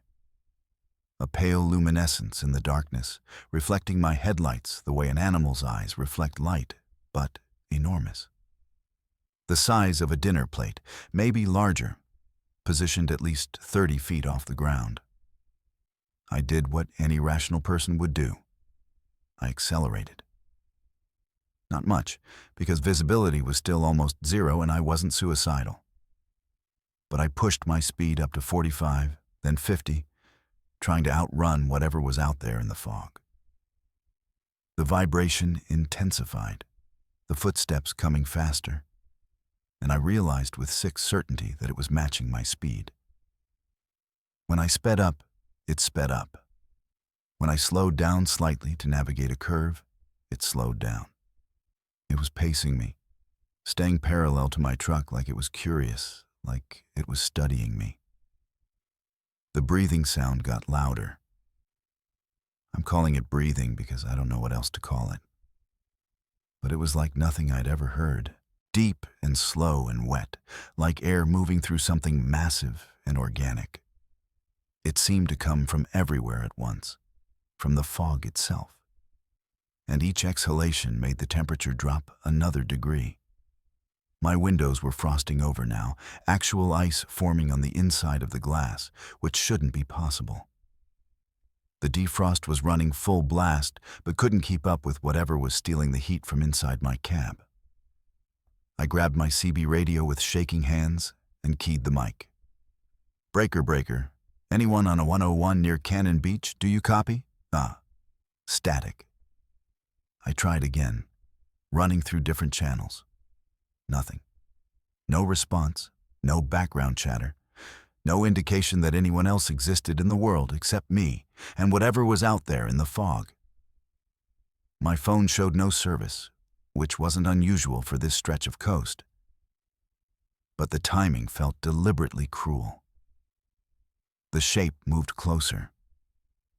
I couldn't see details, couldn't make out any features through the fog, but I could sense its proximity. It was right there, maybe 20 feet from my driver's side window, massive and impossible and utterly alien. I had the overwhelming impression that it was aware of me, that it knew I was inside this metal box, that it was considering whether I was worth its attention. The feeling of being observed, of being evaluated by an intelligence that was nothing like human intelligence, was more terrifying than any physical threat could have been. Then it made a sound that I still can't adequately describe. Imagine a foghorn, but organic. Imagine whale song mixed with the rumble of an earthquake. Imagine a sound so deep that you feel it in your internal organs, that makes your vision blur and your inner ear rebel and your heart skip beats. That sound filled the world, vibrated through the fog, through my truck, through my body. And for a moment I thought I was going to pass out just from the sheer physical impact of it. I don't remember the next few minutes clearly. I know I kept driving. No, I kept the truck on the road somehow, despite shaking so hard I could barely hold the wheel. The shape stayed with me, moving through the fog with a fluid grace that something that size shouldn't possess. Sometimes it was close enough that I could feel the displacement of air when it moved. Other times it fell back slightly, and I'd think maybe it had lost interest, maybe it was leaving. Then the footsteps would return, the breathing would resume, and I'd know it was still there. Mile marker 62. I remember seeing that sign through a brief gap in the fog, and I remember thinking I'd been driving in this nightmare for at least 20 minutes. My hands were numb from gripping the wheel, my shoulders ached from tension, and I was crying without realizing it. Tears running down my face while I muttered prayers I'd learned as a child and hadn't said in 30 years. Then, as suddenly as it had started, it ended. One moment I was driving blind through suffocating fog with something massive stalking me from the shoulder. The next moment the fog was just gone. Not gradually thinning, not slowly dissipating. It was like driving through a curtain. One side was the fog and whatever lived in it. The other side was clear night air with stars visible overhead, and the highway stretching out ahead of me, empty and normal.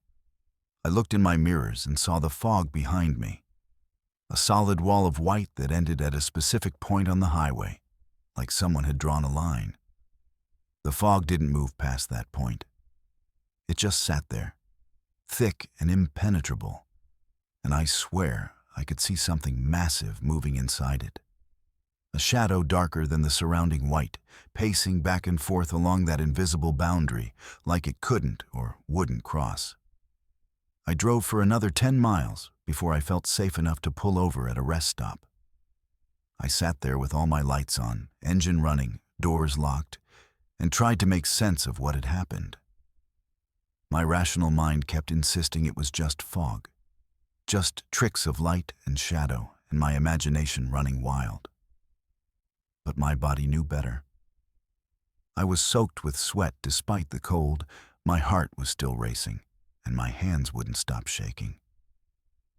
I went into the rest stop to use the bathroom and splash water on my face, and found an older man, probably in his 70s, standing at the sink. He took one look at me and said, "You came through the fog." Not a question, a statement. I nodded, not trusting my voice. He nodded back. "Native folks around here have stories about that stretch of coast. They say when the fog rolls in like that, thick and solid, it brings something with it. Something old. Older than the trees, older than the mountains. They call it different names in different languages, but the meaning is the same. The thing that walks in the fog." He told me about Amhuluk, a creature from Kalapuya legends associated with fog and water and drowning. About fog walkers that Native American tribes warned about for centuries before white settlers arrived. About other drivers who'd reported similar experiences, seeing massive shapes in the fog along that exact stretch of coastline, feeling footsteps that shook their trucks, hearing sounds that seemed to come from something too large to exist on land. I asked him if he believed the stories. He gave me a look that was equal parts pity and understanding. Doesn't matter what I believe. Matters what you know now. You've seen it, felt it. That changes a person. He was right. I knew what I'd experienced. I'd felt something massive moving in that fog, something that made my truck feel like a toy, that made me feel like an insect under observation. I finished my delivery that morning and took Highway 5 back north. Longer route, more traffic. But I didn't care. I haven't driven 101 past Cannon Beach at night since then, especially not when the weather forecast mentions fog. Other drivers have told me I'm being superstitious, that let my imagination get the better of me. Maybe they're right. Maybe it was all just unusual fog conditions and my tired brain conjuring monsters. But I know what I felt. I know what I heard. And I know that somewhere off the Oregon coast, when the fog rolls in thick and cold and unnatural, something moves within it. Something massive and ancient and utterly indifferent to human understanding. The coastal Native Americans knew about it long before we built highways through their territory.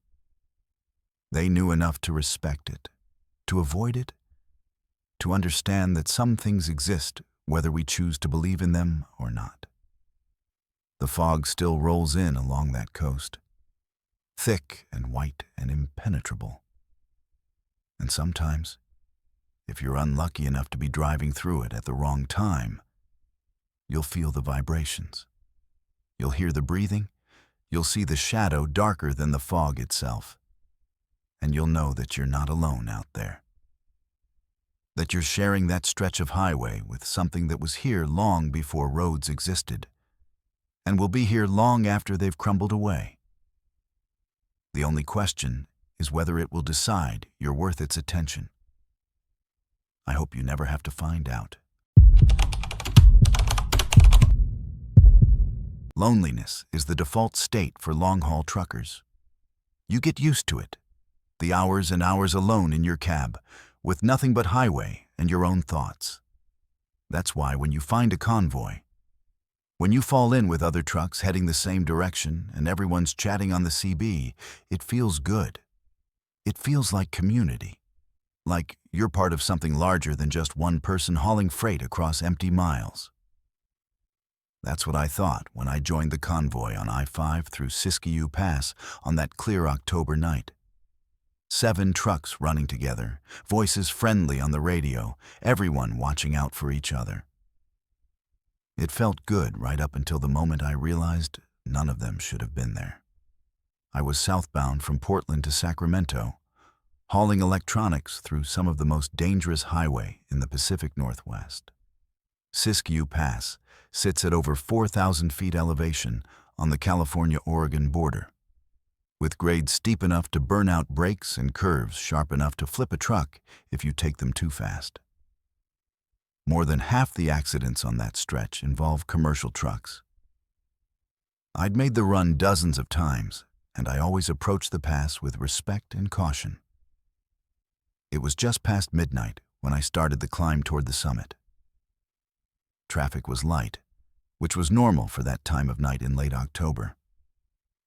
I had my CB tuned to channel 19, the trucker channel, listening to occasional chatter from other drivers scattered across the interstate. That's when I heard the call. Any southbound trucks approaching Siskiyou? We got a convoy forming up at milepost 46 if you want to join. Running steady at 60, looking out for bears and road conditions. I keyed my mic. This is southbound at milepost 42. I'll catch up to you boys in a few minutes. What's your handle? The response came back friendly and relaxed. "This is Roadrunner. We got 6 trucks already, 1 more makes 7. Lucky number. Come on back when you catch up." I felt that familiar warmth of finding company on a lonely stretch of road. Running in a convoy meant shared information, someone to talk to, and the safety of numbers if anything went wrong. I caught up to them just south of the summit, and the sight of all those trucks running together, their lights stretching out down the highway, made me smile. I pulled into position at the back of the line and keyed my mic. "This is the new guy, handles Mountain Man. Appreciate you letting me join." The responses came back from different voices, each introducing themselves. Roadrunner, Steel Horse, Night Owl, Big Bear, Diesel Dave, and Rolling Thunder. Standard trucker handles, friendly tones, nothing unusual. We ran like that for maybe 20 minutes, everyone maintaining speed and spacing, occasional chatter on the CB about weather and road conditions ahead. That's when I started noticing things that felt slightly off. Small things at first. Night Owl mentioned checking in at a way station that I knew had been closed for renovations for the past 6 months. Steel Horse talked about fuel prices at a truck stop that had burned down 3 years ago and been replaced with a different chain.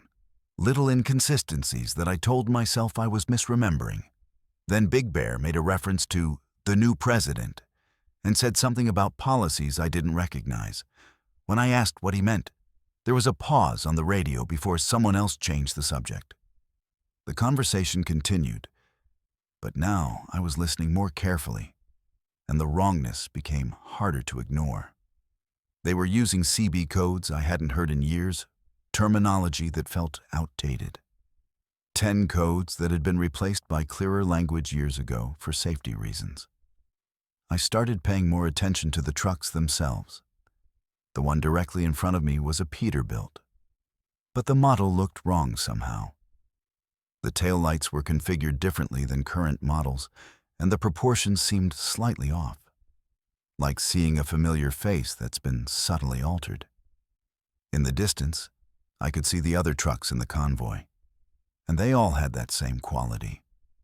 Recognizable but wrong, like looking at vehicles through slightly distorted glass.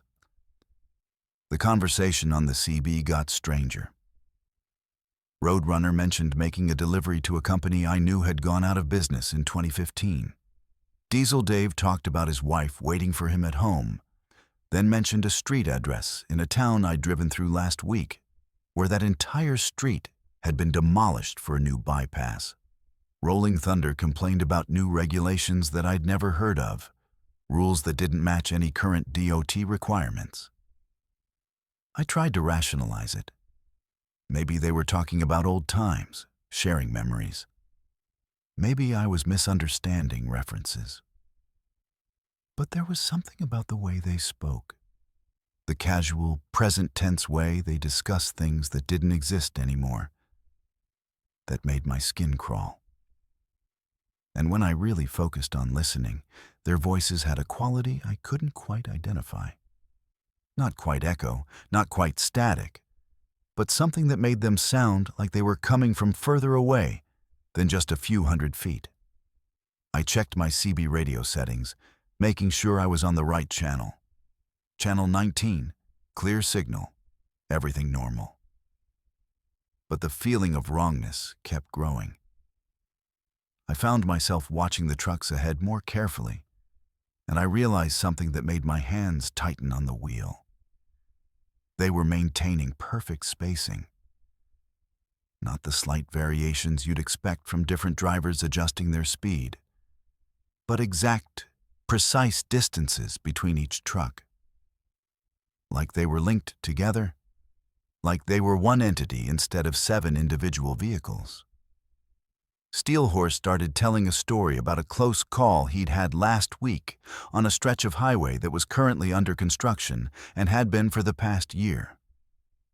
He described landmarks and exits that had been changed or removed. Night Owl chimed in with his own version of the same story, mentioning details that matched too perfectly, like they were reciting from a script. The conversation had a rehearsed quality now that I was listening for it. I decided to test something. I keyed my mic and asked a specific question. "Hey, Roadrunner, you ever stop at the Flying J in Weed, the new one they built last year?" There was a long pause, longer than a simple question should generate. Then Roadrunner's voice came back, but it sounded different, flatter. "Yeah, we stop there all the time. Good coffee." But there was no Flying J in Weed. I'd made that up, and he'd answered like it was real. The convoy started taking an exit, all 7 trucks moving in synchronized precision. The CB crackled with Roadrunner's voice. "We're pulling off for fuel. You coming with us, Mountain Man?" I looked at the exit number as we approached. Exit 38. But according to my GPS and my memory of this route, there was no exit 38 on this stretch of I-5. The exits jumped from 40 to 36, with nothing in between. Yet there it was, an off-ramp with a sign showing exit 38, and all 6 trucks ahead of me were taking it. I stayed on the highway. Something primal in my brain was screaming at me not to follow them, not to take that exit that shouldn't exist. In my mirror, I watched the trucks disappear down the ramp one by one, their lights vanishing into darkness.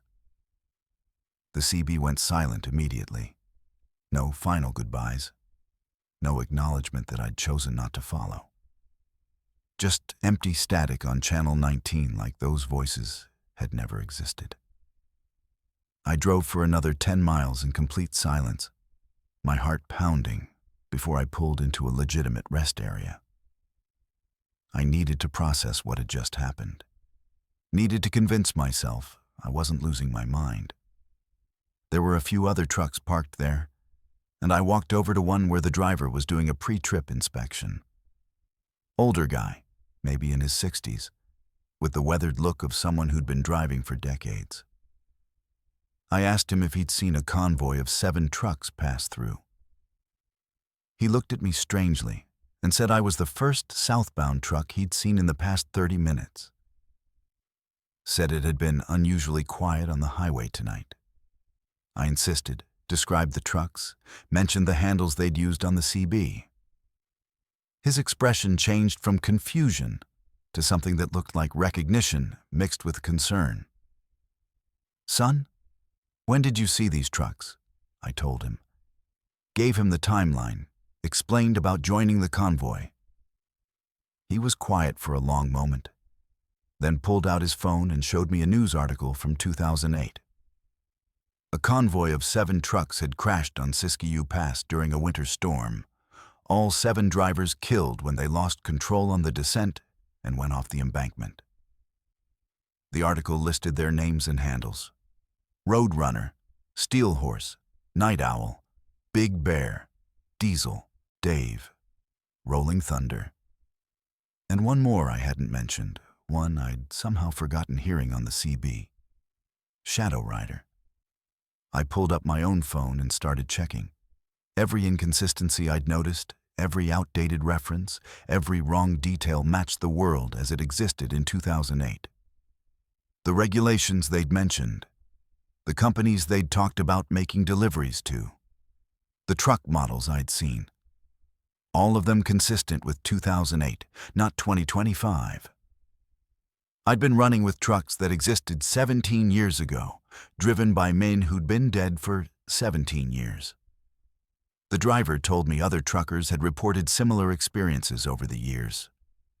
Seeing a convoy on Siskiyou Pass late at night, running with them for a while, then realizing something was wrong. Some drivers said they'd followed the convoy off the highway and found themselves on roads that didn't exist.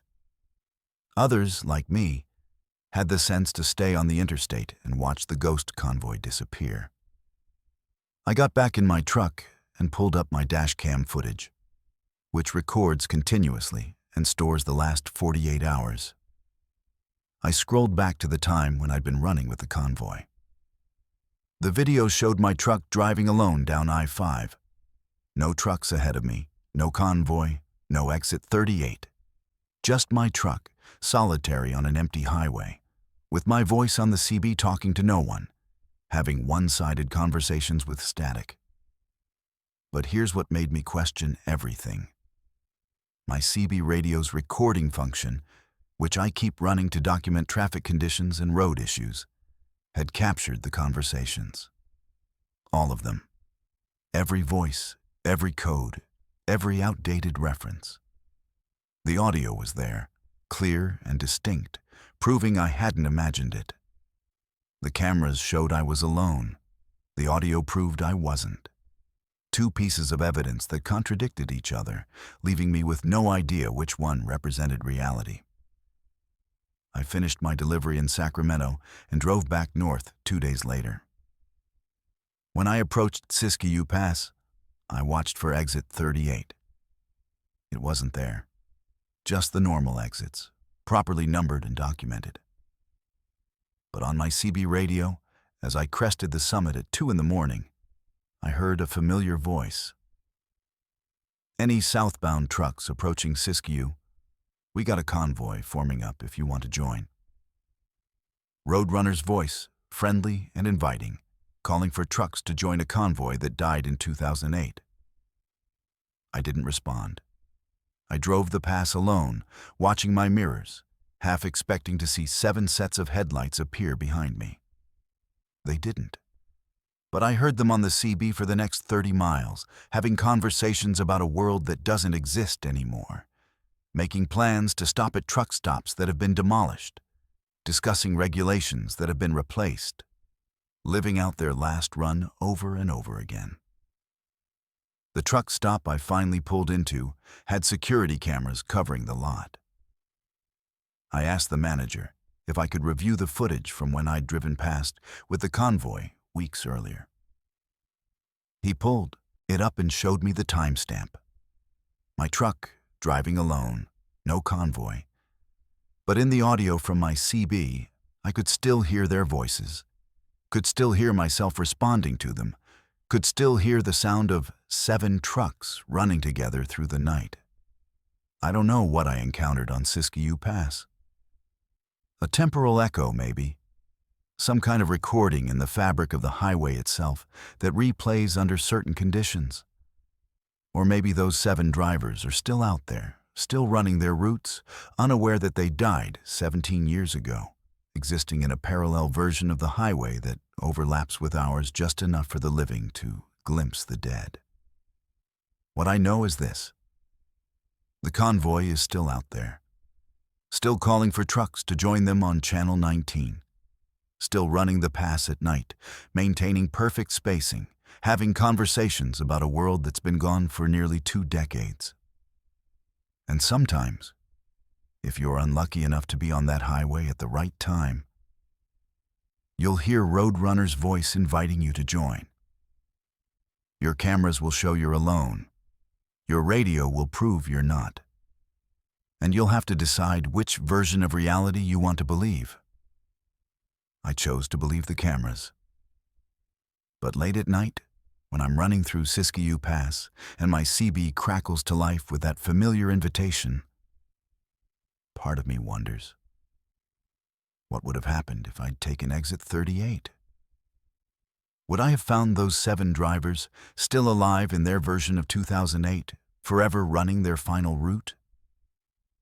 Would I have become the 8th truck in a convoy that exists outside of time, trapped on an endless loop through a highway that connects not just places, but different versions of reality?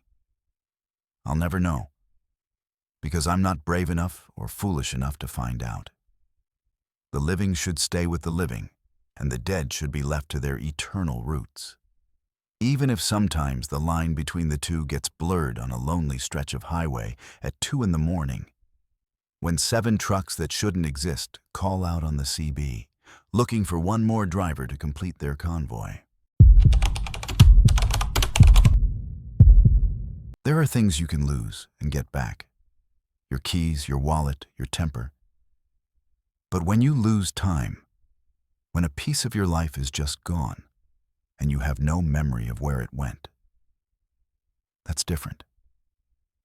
That's a violation that goes deeper than theft. It's like someone reached into your head and erased part of who you are. I know because it happened to me on Highway 26 through Mount Hood on a Tuesday night in April. And I still have the evidence to prove it. Evidence I can't explain, and that terrifies me more than any ghost story or highway legend ever could. I was hauling refrigerated food from Portland to Prineville, a routine run I'd made maybe twice a month for the past 3 years. Highway 26 through Mount Hood is a good road.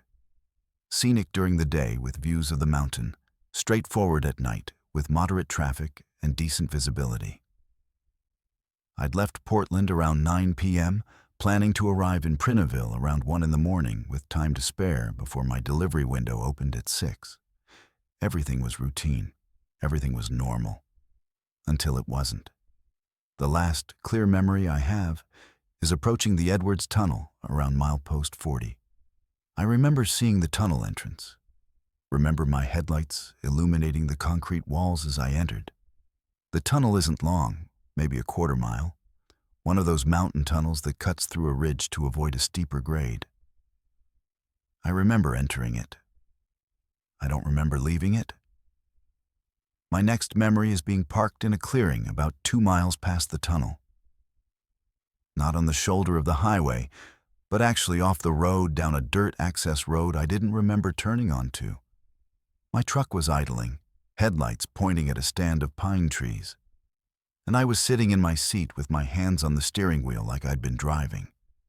But I had absolutely no memory of how I got there or why I'd stopped. I looked at my clock. It read 11:53 p.m. I'd entered the tunnel just before 10:30. An hour and 20 minutes were just gone. Vanished. No memory of driving, no memory of exiting the tunnel, no memory of turning off the highway or parking. Just a blank space where that time should have been. My heart started racing and my hands were shaking as I tried to make sense of what was happening. I checked my GPS.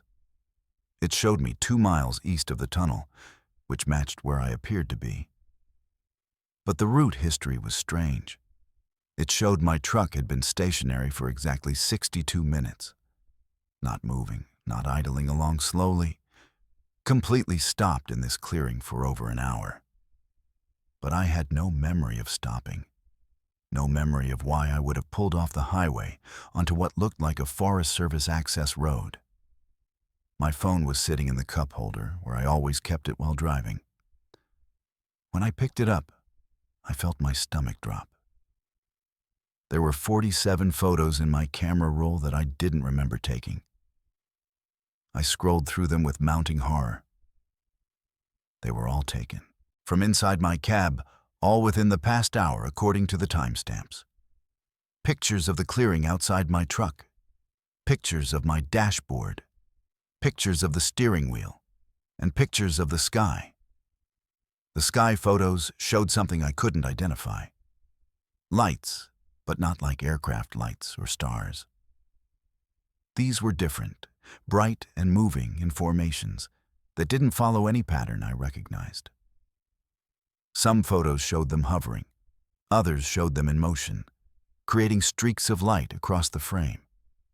I had taken 47 photos documenting something in the sky above this clearing, and I had absolutely no memory of doing it. I got out of my truck on shaking legs and looked around the clearing. It was maybe 50 yards across, surrounded by dense forest, with the access road leading back to the highway. The ground was covered in pine needles and patches of snow that hadn't melted yet. That's when I saw the footprints. My boots, clearly identifiable by their tread pattern, walking in circles around my truck. Not random circles, but precise, measured circuits like I'd been pacing. The prints showed I'd circled my truck at least a dozen times. I bent down to examine them, and noticed something else that made my blood run cold. The prints were in snow that was undisturbed except for my footprints. No animal tracks, no tire tracks from other vehicles, nothing. Just my boots, walking circles around my truck in a clearing I didn't remember entering. And next to one of the footprints, pressed into the snow, was a handprint. My hand, palm down, fingers spread, like I'd fallen or knelt down and caught myself. But I had no memory of that either. I went back to my truck and checked my tachograph, the device that records every detail of a commercial vehicle's operation. Hours driven, speeds, when the vehicle was in motion, when it was stopped. The data was there, precise and undeniable. At 10:31 p.m., my truck had stopped. It had remained stationary for 62 minutes. At 11:33 p.m., it had started moving again, driving exactly 1.8 miles before stopping at my current location. The tachograph doesn't lie. It's a legal document, admissible in court. According to that record, I had driven for an hour, stopped, then driven again. But I remembered none of it. My dash cam. I had a dash cam that recorded continuously, storing footage on a loop. I pulled up the footage with hands that wouldn't stop shaking. The video showed me entering the tunnel at 10:29 p.m. The camera captured my truck driving through the tunnel, emerging on the other side, continuing down the highway. Then, at 10:31 p.m., my truck turned onto an access road without signaling, without slowing down first. Just a smooth, precise turn like I'd been planning it. The footage showed my truck driving down that access road and parking in the clearing exactly where I'd woken up. The camera faced forward, showing the trees and the night sky above them. For 62 minutes, the camera recorded my truck sitting still. But at several points during that hour, the video showed those lights I'd photographed. Bright, moving in impossible patterns, descending until they were just above the tree line before ascending again. The most disturbing part of the footage was a shadow on the hood of my truck at 11:17 p.m. A shadow that moved, that appeared to be a person standing in front of the truck, silhouetted against those strange lights. The shadow was my height, my build. It was me, standing in front of my truck, looking up at something in the sky. I watched myself stand there for nearly 10 minutes before the shadow moved out of frame. I had no memory of leaving my cab, no memory of standing in that clearing, no memory of any of it. I needed to get out of there. I needed to get back on the highway, complete my delivery, and process what had happened. I put the truck in gear and followed the access road back to Highway 26. The drive to Prineville felt endless, every shadow making me jump, every light in my mirrors making my heart race. I kept checking my clock, terrified that more time would disappear, that I'd blink and find myself somewhere else with no memory of how I got there. I made my delivery in Prineville at 2:45 a.m., later than planned, but still before the delivery window. The warehouse supervisor noticed I looked shaken and asked if I was okay. I told him I was tired, that it had been a long night. What else could I say? That I'd lost an hour of my life and had photos and video I couldn't explain. That I'd apparently stood outside my truck photographing strange lights in the sky and had no memory of doing it. I drove to a truck stop and parked in the most well-lit spot I could find, surrounded by other trucks and people. I sat there reviewing the evidence over and over. The photos, the video, the tachograph data, the GPS history. All of it consistent, all of it proving I'd been parked in that clearing for over an hour. All of it showing me doing things I couldn't remember. The disconnect between the objective evidence and my complete lack of memory was maddening. That's when I noticed it. A small metallic object embedded in my steering wheel. Not on the surface, actually embedded in the hard plastic, like it had been pressed in while the plastic was soft. I tried to pull it out, but it wouldn't budge. It was fused to the steering wheel somehow, a smooth metallic disc about the size of a quarter, darker than chrome, with a surface that seemed to shift when I looked at it directly. I took my truck to a mechanic the next day, showed him the object, asked if he could remove it or at least identify what it was. He examined it with several tools, tried to pry it loose, finally gave up, and said he'd never seen anything like it. The metal wasn't aluminum, wasn't steel, wasn't any alloy he recognized. And there was no way it should have been able to embed itself in hard plastic without melting or cracking the steering wheel. The plastic around it showed no signs of heat damage or stress. It was like the object had phased through solid matter and then solidified. I started researching missing time experiences. Found hundreds of accounts from people who'd lost hours of their lives with no memory of where the time went. Many of them associated with UFO sightings in the Pacific Northwest, particularly around Mount Hood and the surrounding areas. The pattern was consistent. People would be driving, would experience a period of missing time, and would later find evidence that they'd been somewhere or done something they couldn't remember. Some of them reported finding marks on their bodies, strange scars or bruises they couldn't explain. Others reported electronic equipment malfunctioning or showing strange behavior after the incident. A few mentioned finding objects or marks on their vehicles that shouldn't be there. Reading their accounts felt like reading my own experience through different eyes. The same confusion, the same violation, the same evidence that something had happened that their conscious minds couldn't access. I had the photos analyzed by someone who knew about image forensics. They confirmed the photos were taken by my phone at the times indicated by the metadata from the location shown. They weren't manipulated or edited. Whatever those lights were, they were real enough to be captured by a camera phone. But that didn't tell me what they were or why I had photographed them. The hardest part isn't the missing time itself.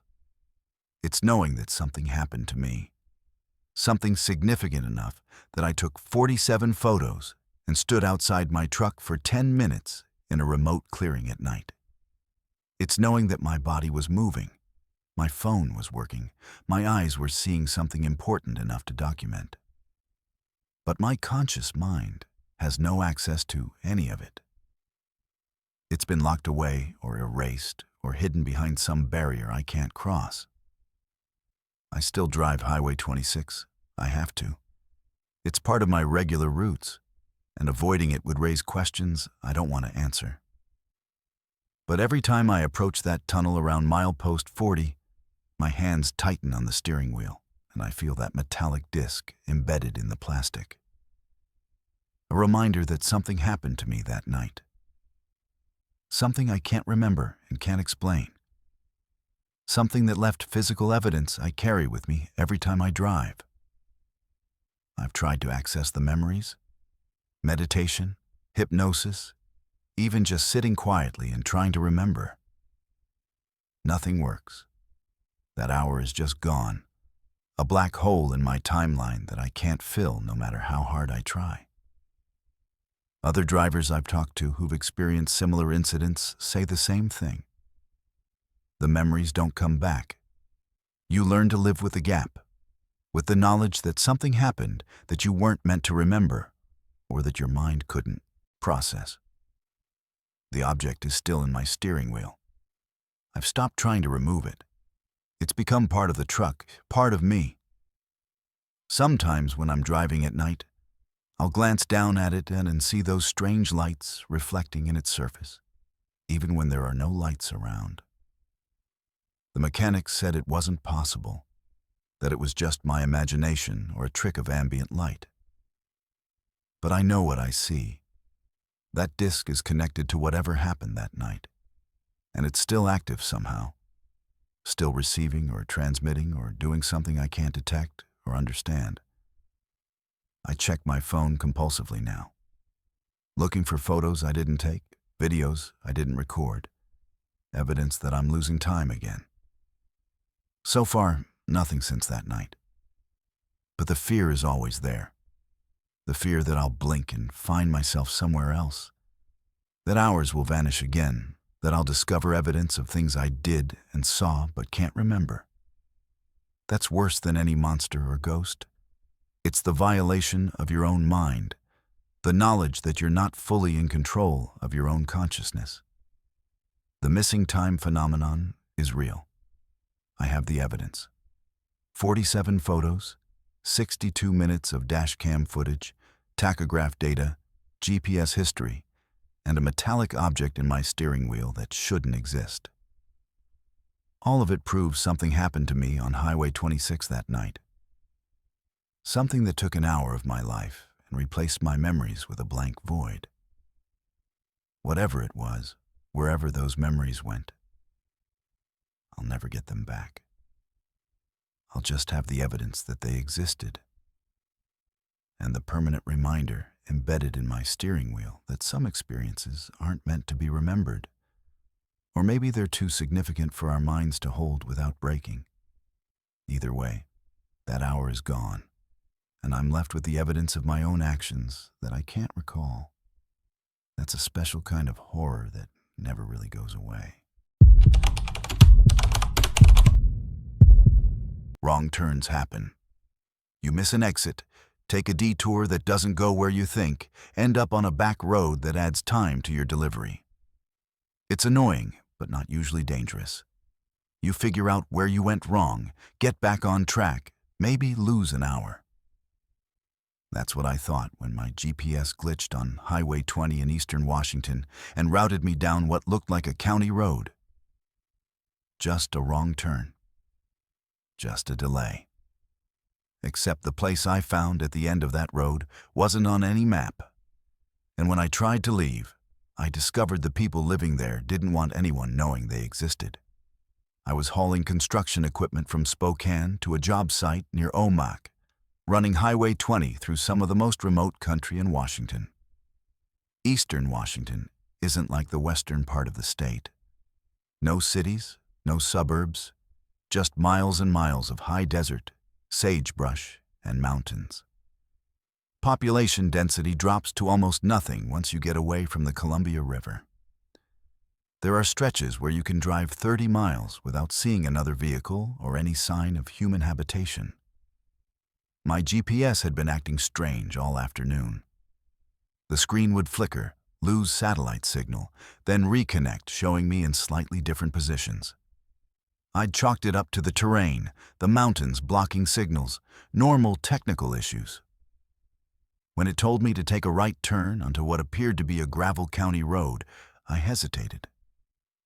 The road wasn't marked with any signs, and it looked barely maintained. But the GPS insisted this was my route, showing it would save me 20 minutes versus staying on Highway 20. The road was rougher than I'd expected. Narrow with washboard ruts that rattled my truck and made my empty trailer bounce. I kept expecting to see a sign indicating this was a legitimate county road, some number or designation that would confirm I was going the right way. Nothing. Just gravel and sagebrush and the occasional fence post.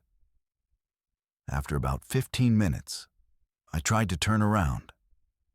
But the road was too narrow, and there was nowhere to safely maneuver a 70-foot rig. That's when I saw the buildings. Not a town exactly, more like a compound. 30 or 40 structures arranged in a grid pattern in a valley that hadn't been visible from the road. Houses, storage buildings, what looked like a common hall or meeting house. All of them were the same style, same tan color, same design. Like someone had built a small community all at once using the same blueprint. There were vehicles parked in organized rows, gardens laid out with military precision, solar panels on every roof. And people.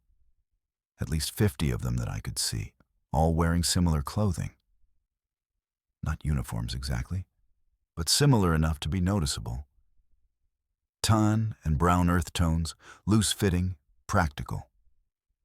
They stopped what they were doing when they heard my truck approaching. Every single one of them turned to look at me, and the synchronization of it was deeply unsettling, like they'd all been waiting for someone to arrive, or like they all heard the same unspoken command. I pulled to a stop near what appeared to be the main building, engine idling, trying to figure out where I was and how to get back to Highway 20.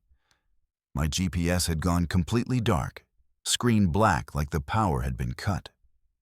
My phone showed no signal, which wasn't unusual for this area. But the timing felt wrong. A man approached my truck, maybe 50 years old, with the calm expression of someone who's completely certain of their place in the world. He smiled, but it didn't reach his eyes. I rolled down my window. I think I took a wrong turn. Can you tell me how to get back to Highway 20? He nodded slowly. You're about 12 miles off the main road. This is private property. We don't usually get visitors.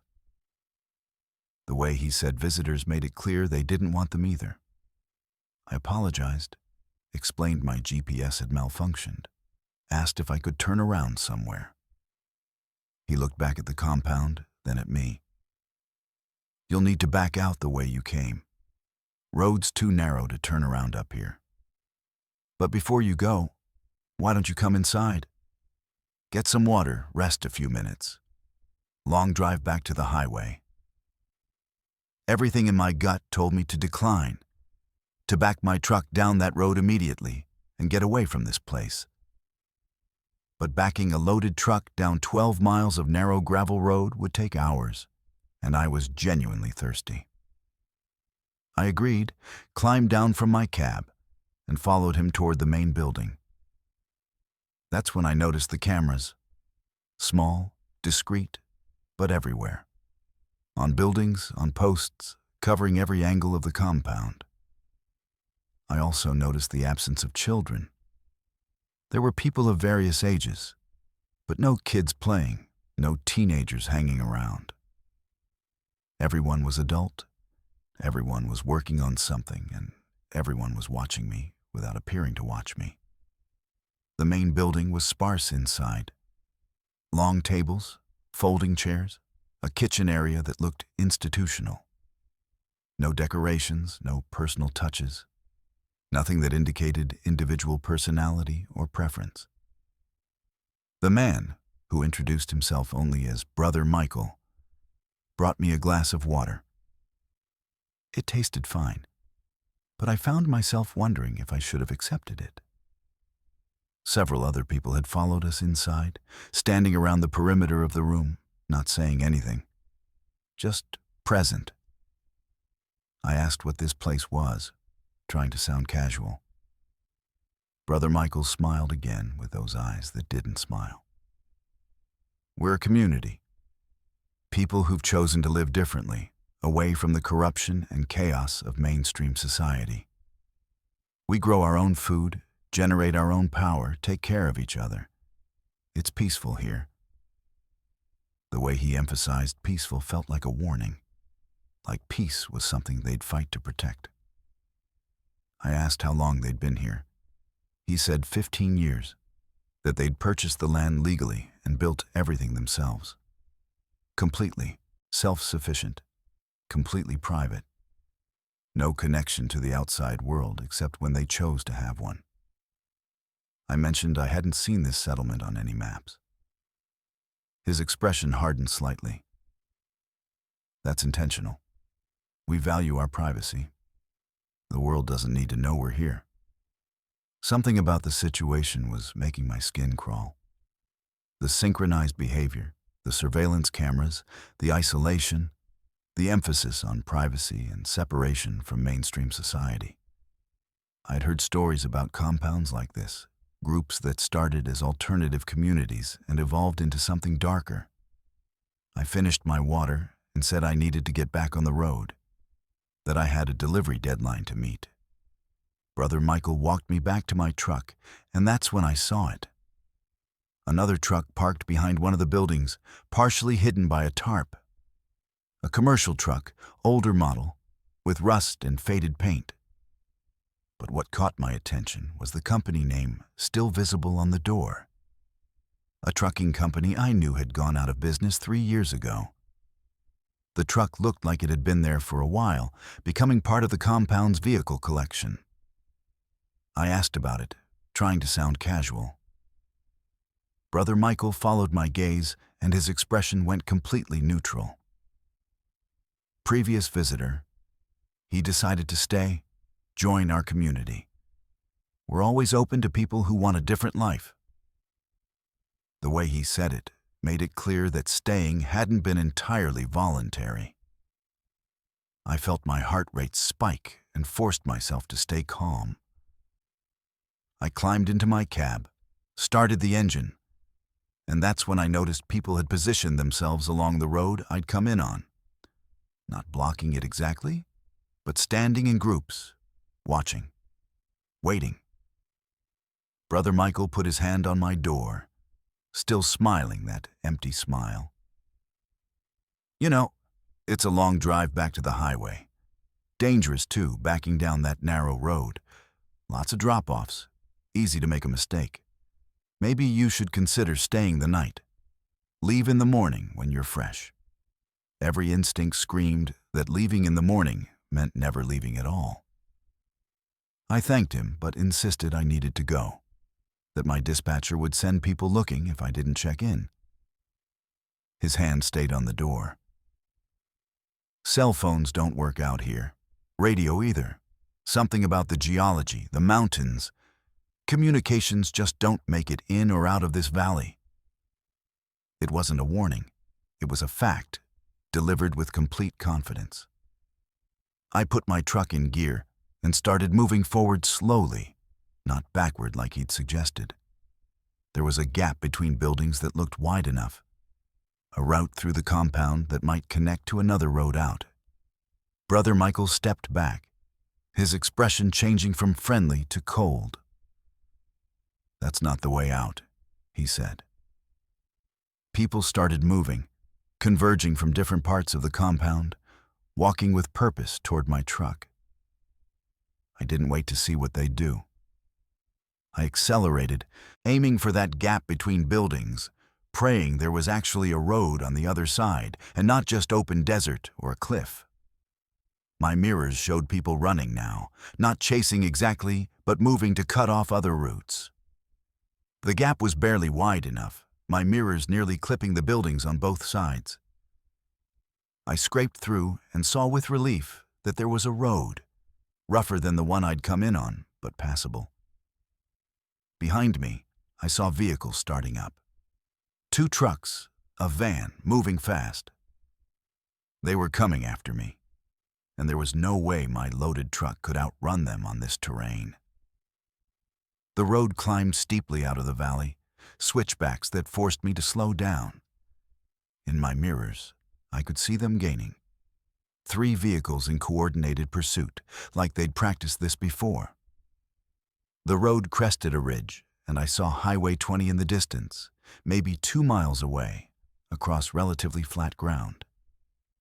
I pushed my speed higher than was safe, the truck bouncing violently over ruts and rocks. The vehicles behind me were close enough that I could see the drivers, their expressions focused and determined. This wasn't about asking me to come back. This was about making sure I never told anyone what I'd found. I hit Highway 20 doing 50 miles per hour, my trailer swaying dangerously as I made the turn onto pavement.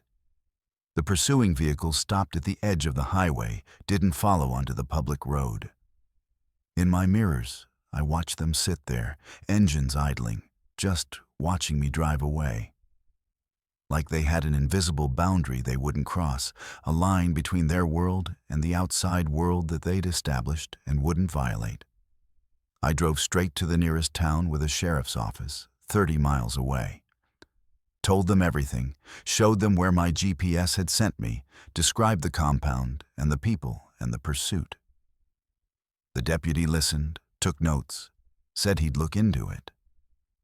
But his expression told me he'd heard stories like this before and knew exactly what he'd find. Nothing. Because groups like that exist in the gray areas, technically legal, technically private property, technically within their rights, as long as they're not actively breaking laws. I went back 2 days later with a sheriff's deputy and a state trooper. We couldn't find the turnoff. Drove Highway 20 for 30 miles in both directions from where I thought it had been, looking for that gravel road. Nothing. The deputy pulled up satellite imagery on his tablet, and it showed nothing but empty desert in that area. No buildings, no roads, no sign of human habitation. But here's what keeps me awake at night. When we were driving that stretch of Highway 20, I saw fresh tire tracks. Lots of them, cutting off the highway into the sagebrush.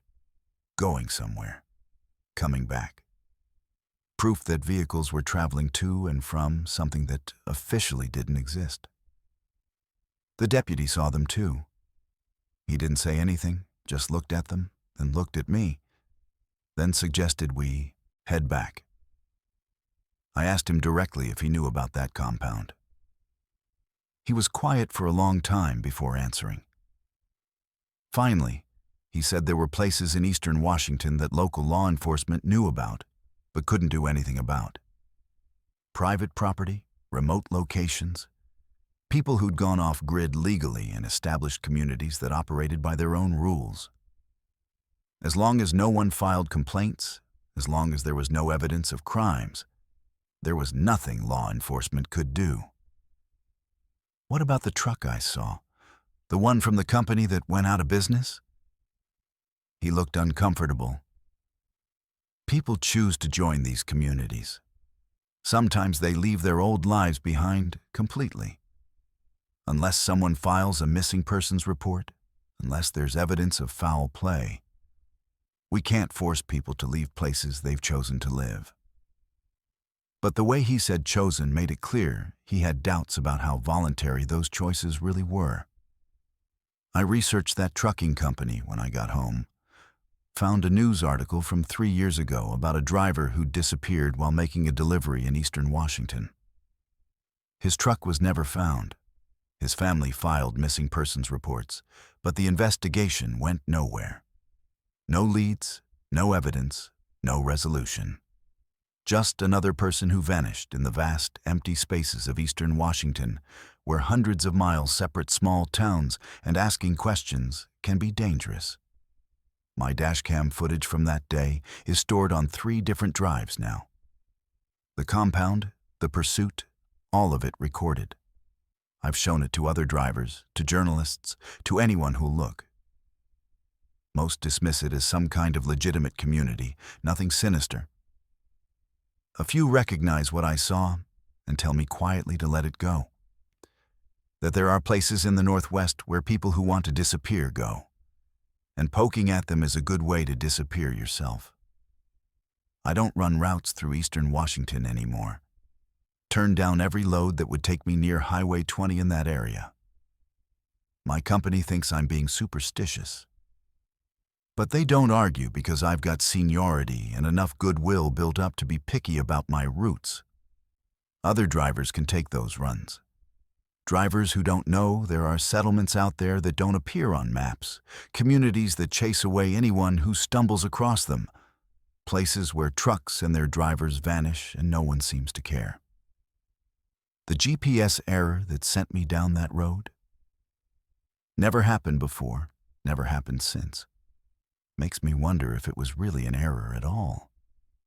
If maybe they have some way of causing navigation systems to fail, rerouting drivers down that road to see who might be interested in staying.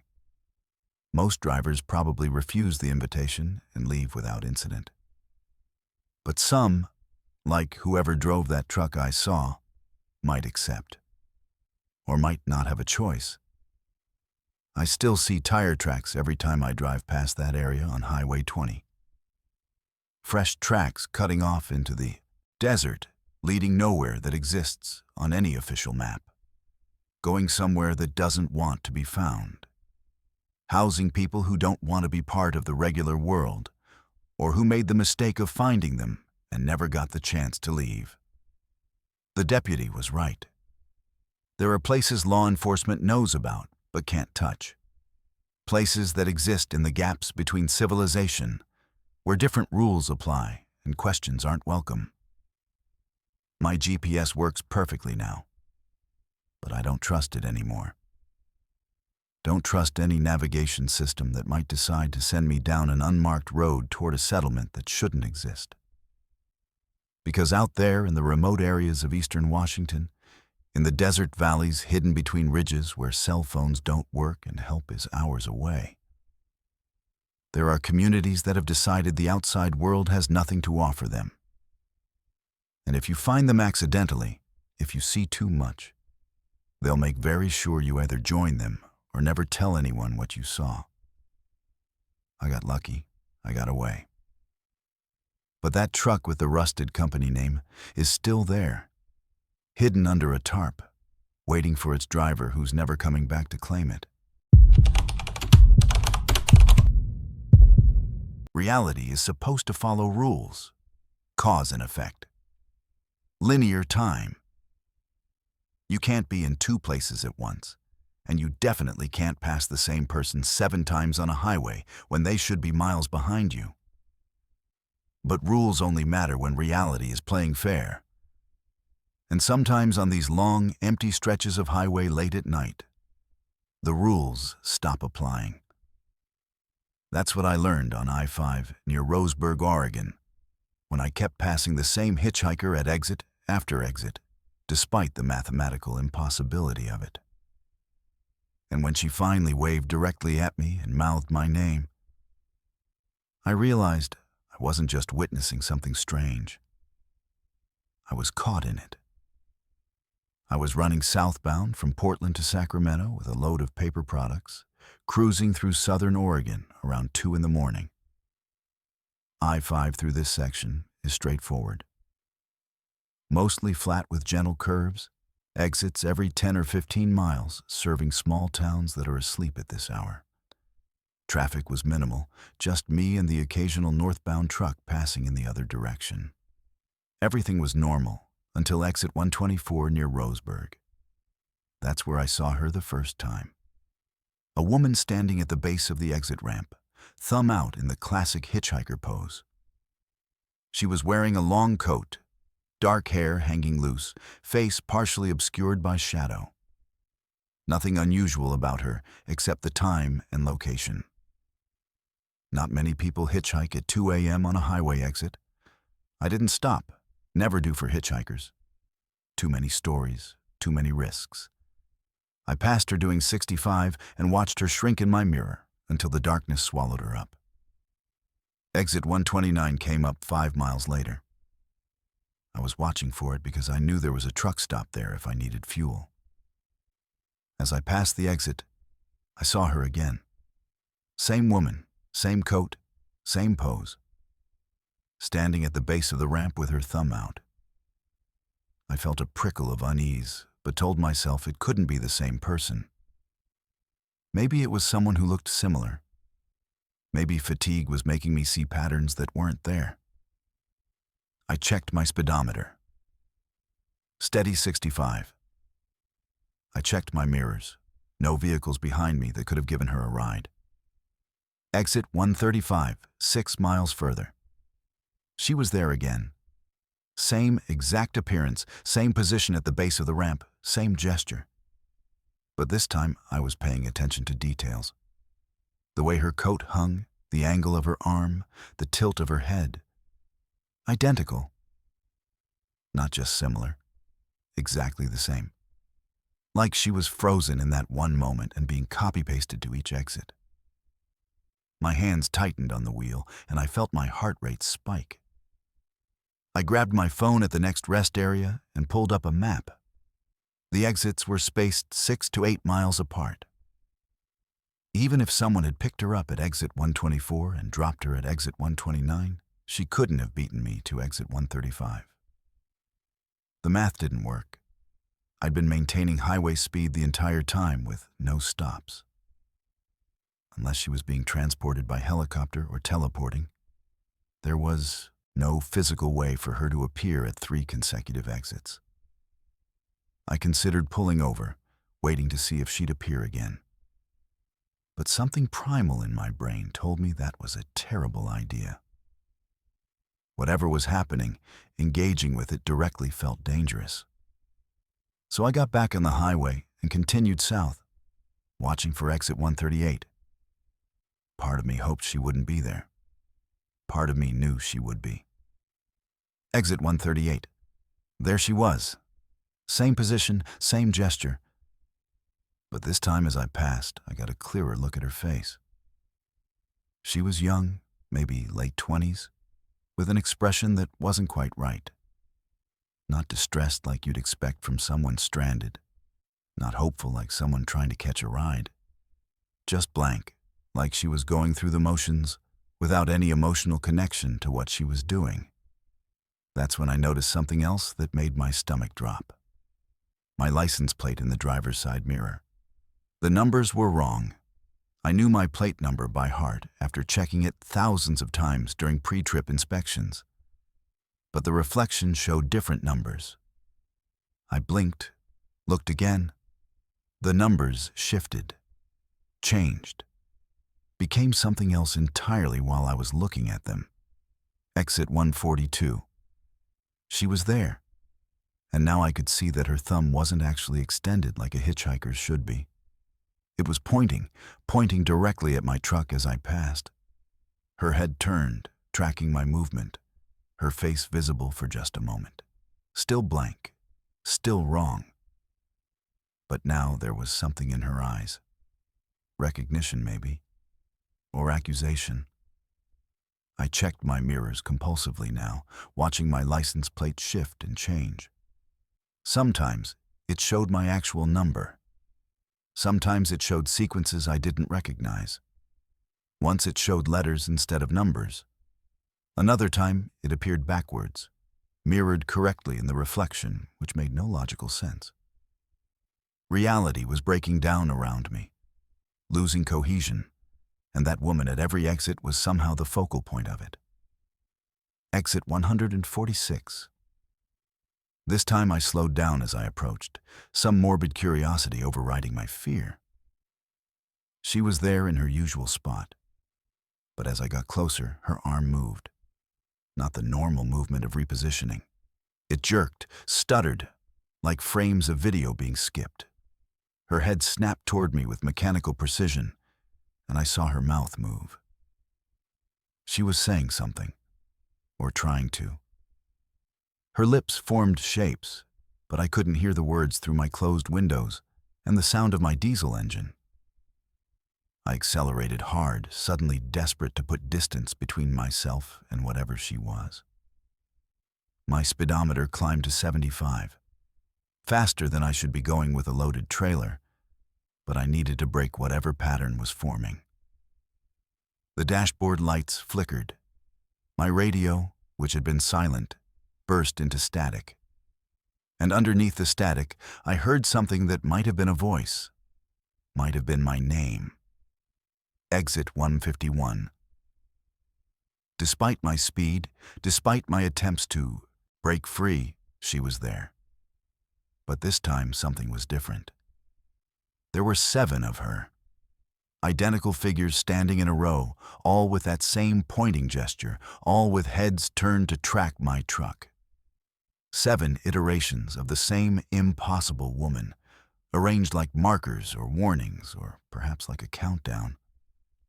I was breathing hard, panic setting in. Every rational part of my brain was screaming that this couldn't be happening, that reality didn't work this way. But reality clearly had other ideas. My CB radio crackled to life, and I heard my own voice, recorded from earlier, having a conversation I didn't remember having. My GPS showed me in 3 different locations simultaneously. The mile markers I passed were counting backward instead of forward. Exit 155. She was alone again, but closer to the highway than before. Close enough that my headlights illuminated her clearly as I approached. She was looking directly at me now. Not at my truck, but at me specifically, making deliberate eye contact through my windshield. Her arm was still pointing, but now it was moving, following me as I drove past. And her mouth was forming words I could suddenly understand without hearing them. My name. She was saying my name. My full name, first and last. The name my mother gave me that's not on my license or my truck paperwork. The final exit before the California border was coming up. Exit 159. I knew with absolute certainty she would be there, and I knew something fundamental would change when I passed her this time. The air in my cab felt charged, electric. The fabric of reality felt thin, like tissue paper about to tear. Everything was building toward something, and I was trapped in the momentum of it. Exit 159. She was standing in the middle of the exit ramp, not at the base anymore. Standing where I'd have to look directly at her, where there could be no avoiding eye contact. And as I approached, she raised both arms, not pointing anymore, waving directly at me with both hands, and her face was no longer blank. She was smiling, a smile that recognized me, that knew me, that had been waiting for me. Her mouth moved, and this time I heard it clearly despite the impossibility. My name spoken in a voice that was familiar and wrong, that sounded like every voice I'd ever heard overlapped and synthesized into something that approximated human speech. She said my name, and then she said something else. "You're late. You were supposed to arrive 6 exits ago." I crossed into California, and she was gone. The exits ahead showed no one. The highway returned to normal, and the sense of reality being on the verge of collapse faded. My license plate in the mirror showed my actual number. My radio and GPS functioned normally. The mile markers counted forward in proper sequence. Everything was as it should be, as if the previous 20 exits had never happened. But I know they did. I have the dash cam footage showing her at every exit, always in the same position until those final ones where she multiplied and moved and spoke my name. I've reviewed that footage dozens of times, and it's different each time I watch it. Details change. The number of iterations at exit 151 varies between 7 and 12. The words she mouths at exit 159 shift depending on when I review the footage. The video itself is unstable, refusing to maintain a single version of events. Other drivers on trucker forums have reported similar experiences. Always on I-5 in that section, always a hitchhiker who appears at multiple exits impossibly. Always the sense that reality is breaking down, that the normal rules have been suspended. Some say it's a glitch in the simulation we live in. Others think it's a ghost trapped in a loop, repeating the same moment over and over. A few believe it's something testing us, seeing how we react when the impossible becomes real. I don't know what she was, or why she was calling my name. I don't know what would have happened if I'd stopped, if I'd tried to pick her up at one of those exits. I don't know what she meant when she said I was late, or where I was supposed to arrive. The mystery sits in my mind like a splinter, something I can't remove and can't ignore. Because she knew my name, my real name. And that means whatever she was connected to me specifically. Not just any driver on that highway. Me. I've driven that stretch of I-5 twice since then. Both times during daylight when reality feels more solid, when the rules are more likely to hold. I haven't seen her again. But every exit I pass, I check the ramp, half expecting to see her standing there with her arm raised. And every time I check my license plate in the mirror, I hold my breath until I confirm the numbers are correct. Because I know now that reality is thinner than we think, that it can fray and come apart in specific places at specific times. And I know that something out there knows my name and is waiting for me at exits that may or may not exist, calling me toward a destination I never agreed to reach. The highway continues. The exits keep coming. And somewhere in the space between what's real and what's possible, she's still there. Still pointing. Still speaking names into the night. Still waiting for drivers who are late for appointments they never made. I don't know if I'll see her again. But I know she's there. And I know that if I do see her, if she appears in my mirrors or at the base of an exit ramp, it will mean reality is fracturing again. And this time, I might not make it through before it completely breaks apart. If these stories have left you questioning what's real and what's waiting out there on the dark highways of the Pacific Northwest, you're not alone. The road holds secrets that most people never encounter. But those of us who drive through the night know the truth. Reality is thinner than it appears, and sometimes it tears. For more stories like these, stories that explore the darkness waiting just beyond your headlights, subscribe to Verified Fears. Because the highway never ends, and neither do the things that walk beside it, waiting for their moment to step into your world and call your name.